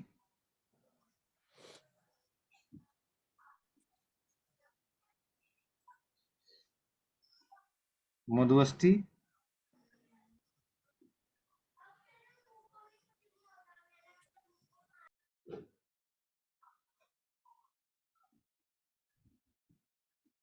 कपर्दक भस्म,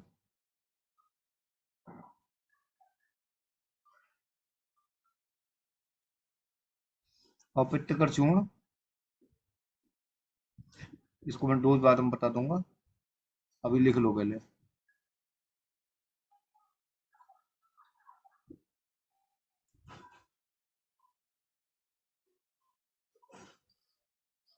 पिरवाल पिष्टी,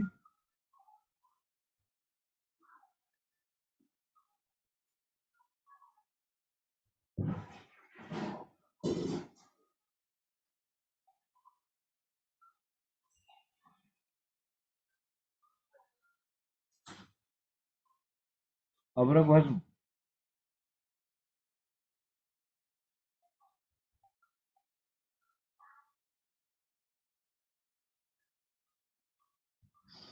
ठीक है। इसको इसको लाइन खींच दो, लिख लो शतावरी 50 ग्राम और पित्तकर चूर्ण 50 ग्राम, बाकी तीनों 10 ग्राम।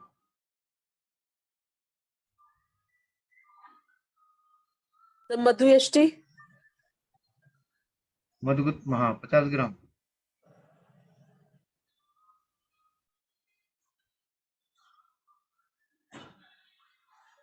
एक चम्मच सुबह शाम,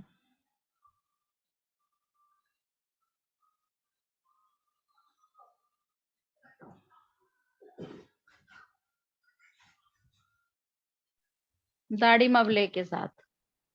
यस।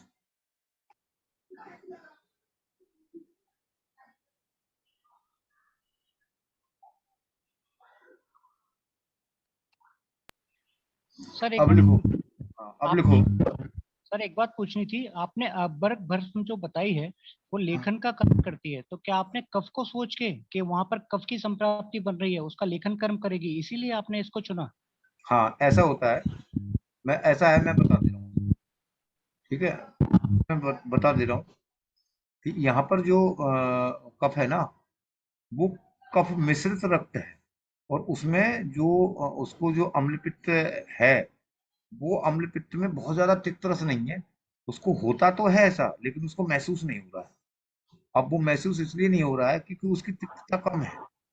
अब वो जब तक तिक्तता कम है लेकिन तिक्त रस है उसके अंदर, तिक्त रस जब मतलब कहना चाहिए उसका पित्त का जब तिक्त रस बनता है, तो वो जाके सीधे जो है वो अम्लता में क्रिएट होता है।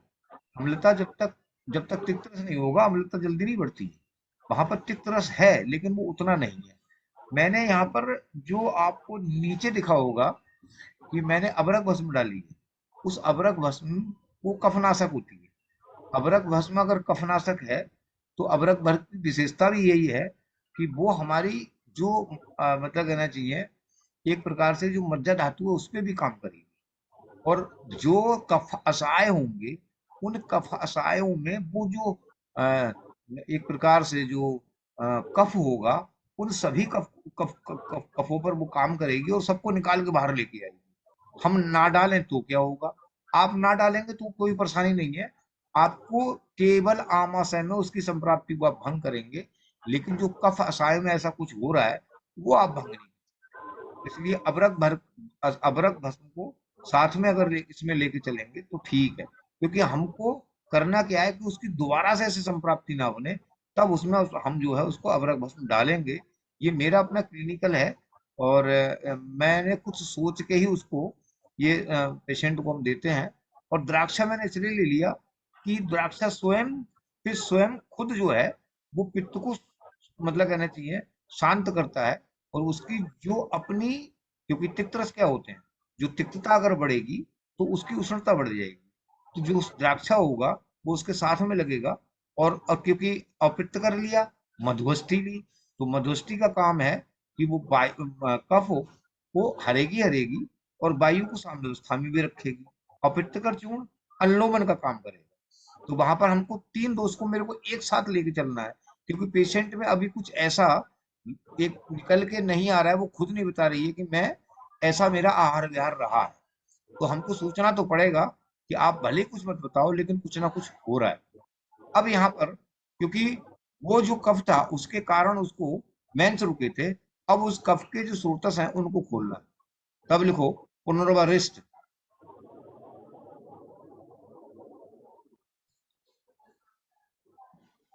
तब लिखो वासरिष्ठ, तब लिखो कुमारी आसव,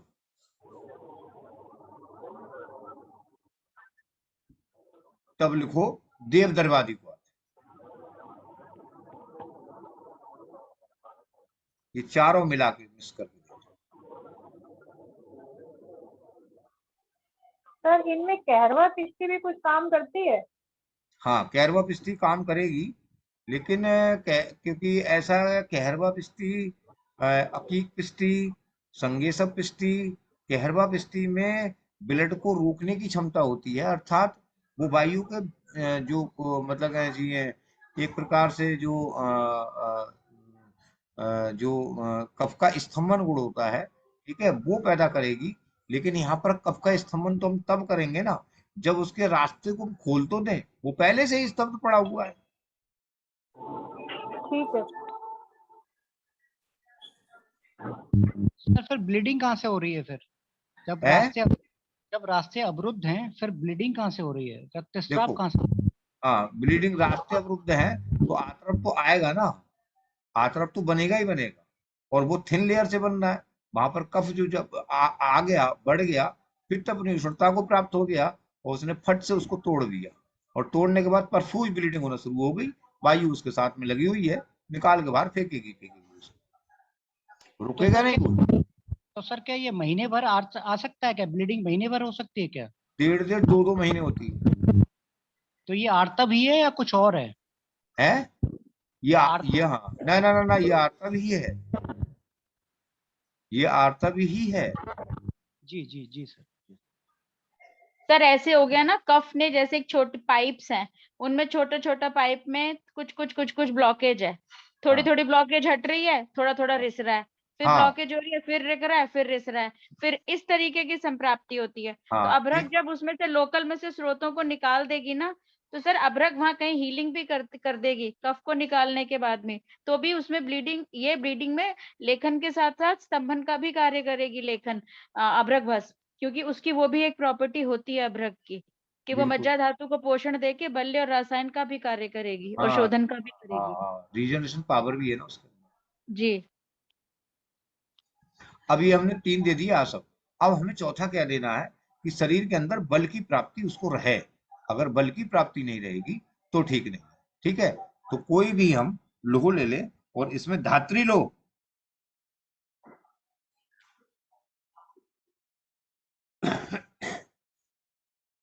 धात्री लोह हमने इसलिए लिया कि आंवला पित्त सामक भी है और लोह उसके साथ चले।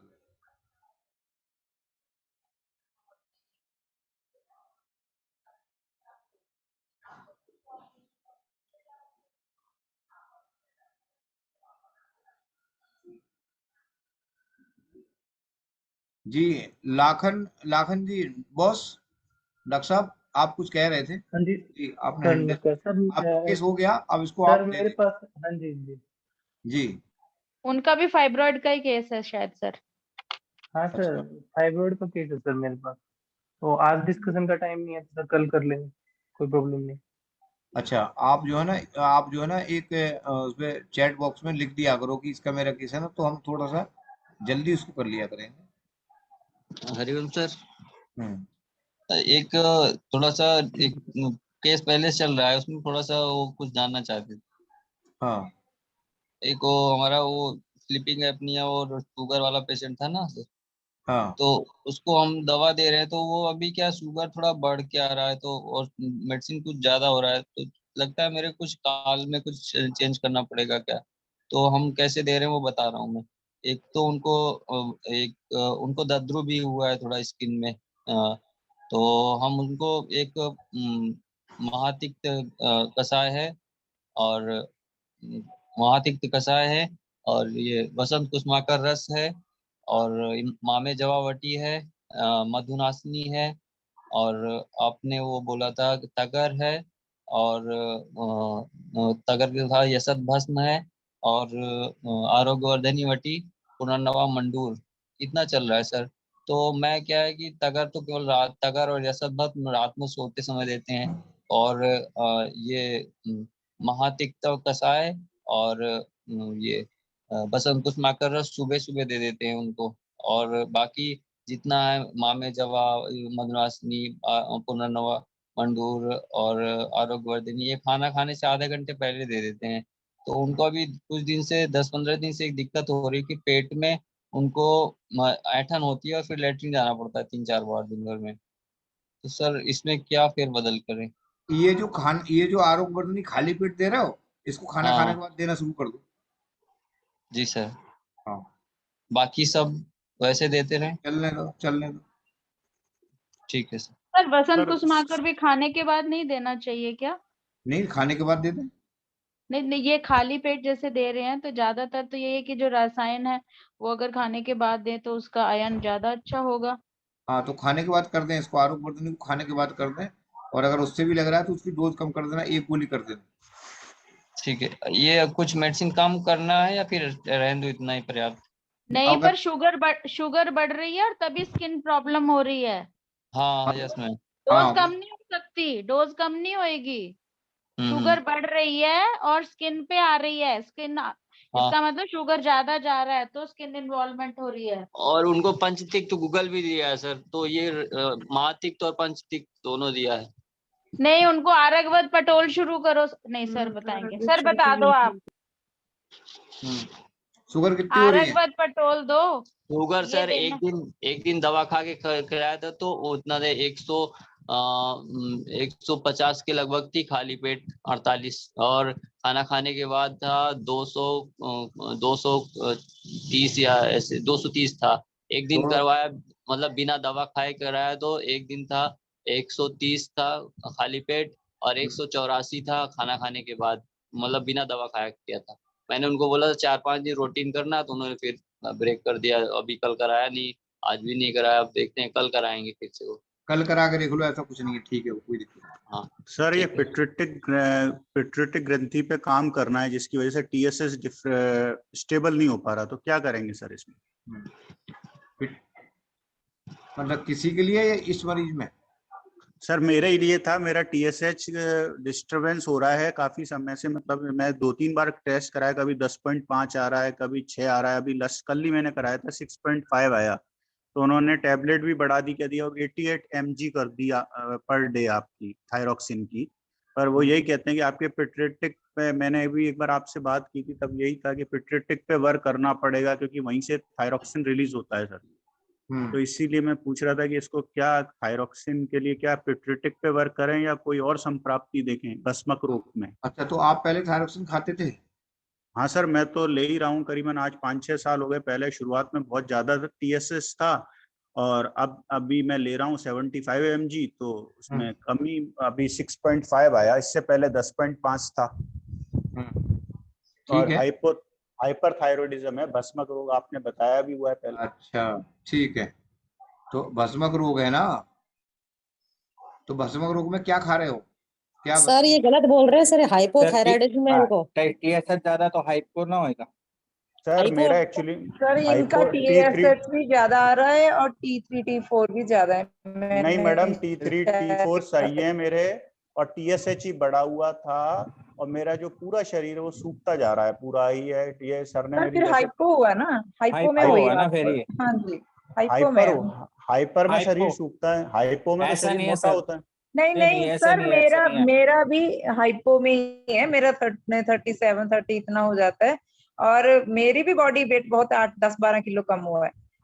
और सर हरिओम सर प्रणाम सर, कल डिस्कस कर लेंगे, मेरा भी है कुछ गड़बड़ थोड़ा, और अभी टाइम हो गया। सर और डॉक्टर मेरा साहब भी का भी फिर देख लो, सर, मेरा भी सेम थायराइड वाले ले लेना कल।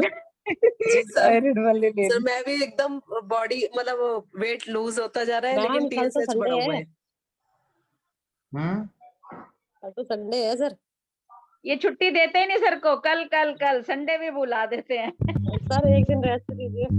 सर हाँ। कल नहीं सॉरी सर, मंडे को कर लेंगे। हाँ जी हाँ जी, मंडे को कर लेंगे सर। नहीं तुम बताओ, मैं तो कर लूंगा, परेशानी नहीं है। नहीं कल सर, एक नहीं है सर। सर अगर आपको सुविधा हो तो कल एक सेशन रख लीजिए जिसमें केस ले लीजिए, जिससे थोड़े केसों की पेंडेंसी कम हो जाएगी। हाँ तो वही कह रहा था, इसलिए मैं कह रहा था थायराइड वाले केस ना सर कल संडे को ही रख लीजिए, बहुत अच्छा लगेगा। एक लंबा डिस्कशन हो जाएगा थायराइड के लेकर कि थायराइड में क्या सिम्टम होते हैं, क्या आयुर्वेद में हम उसमें कैसे उपचार कर सकते हैं, क्या थायराइड और TSH और उसके लिए हमको क्या करना है आयुर्वेद के अकॉर्डिंग। तो ये अच्छा रहेगा सर, एक लंबा सेशन भी हो जाएगा। नहीं सर, अपना वो संडे को तो सर को भी रिलैक्सेशन चाहिए ना थोड़ी, फिर एक दिन फिर वो मंडे रख लीजिए, मंडे को कर लेंगे सर, कोई बात नहीं है। कल का रहने दो सर, कल का पूरा रिलैक्स होने दो, वो काम भी बहुत होती है संडे। फाइनल बिल्कुल डिसीजन सर, सर संडे करेंगे कि सर पे जैसी सुविधा होगी, वक्त होगा, उसके अनुसार रख लेंगे। हमारी तो एक रिक्वेस्ट थी, हमारा एक और टॉपिक सर आप था। भी पूरा रेस्ट किया करो, इतना तो वर्क करो। बिल्कुल सर, जैसे जी सर। ऐसा सर कल करो, इस छुट्टी रखिए सर, परसों वाला कर संडे छोड़ दो, अगले वाला छोड़ दो, कि इस समय हमारे ना ANM की ट्रेनिंग चल रही है, तो संडे हमारा फ्री नहीं है, हमको जो है जाना ही पड़ रहा है। हाँ बिल्कुल सर, बहुत आप पे होता जो है है वो काम उसी में का। लगे हुए हैं। नहीं चलो सर, मंडे ठीक है कर सर, लेंगे, मंडे फिर कर लेंगे। गुड नाइट करो ओके सब। सर, गुड नाइट हाँ। Sir, thank you sir, thank you. प्रणाम नाइट सर। सर। रात्रि सभी प्रणाम सर। प्रणाम। Good night sir.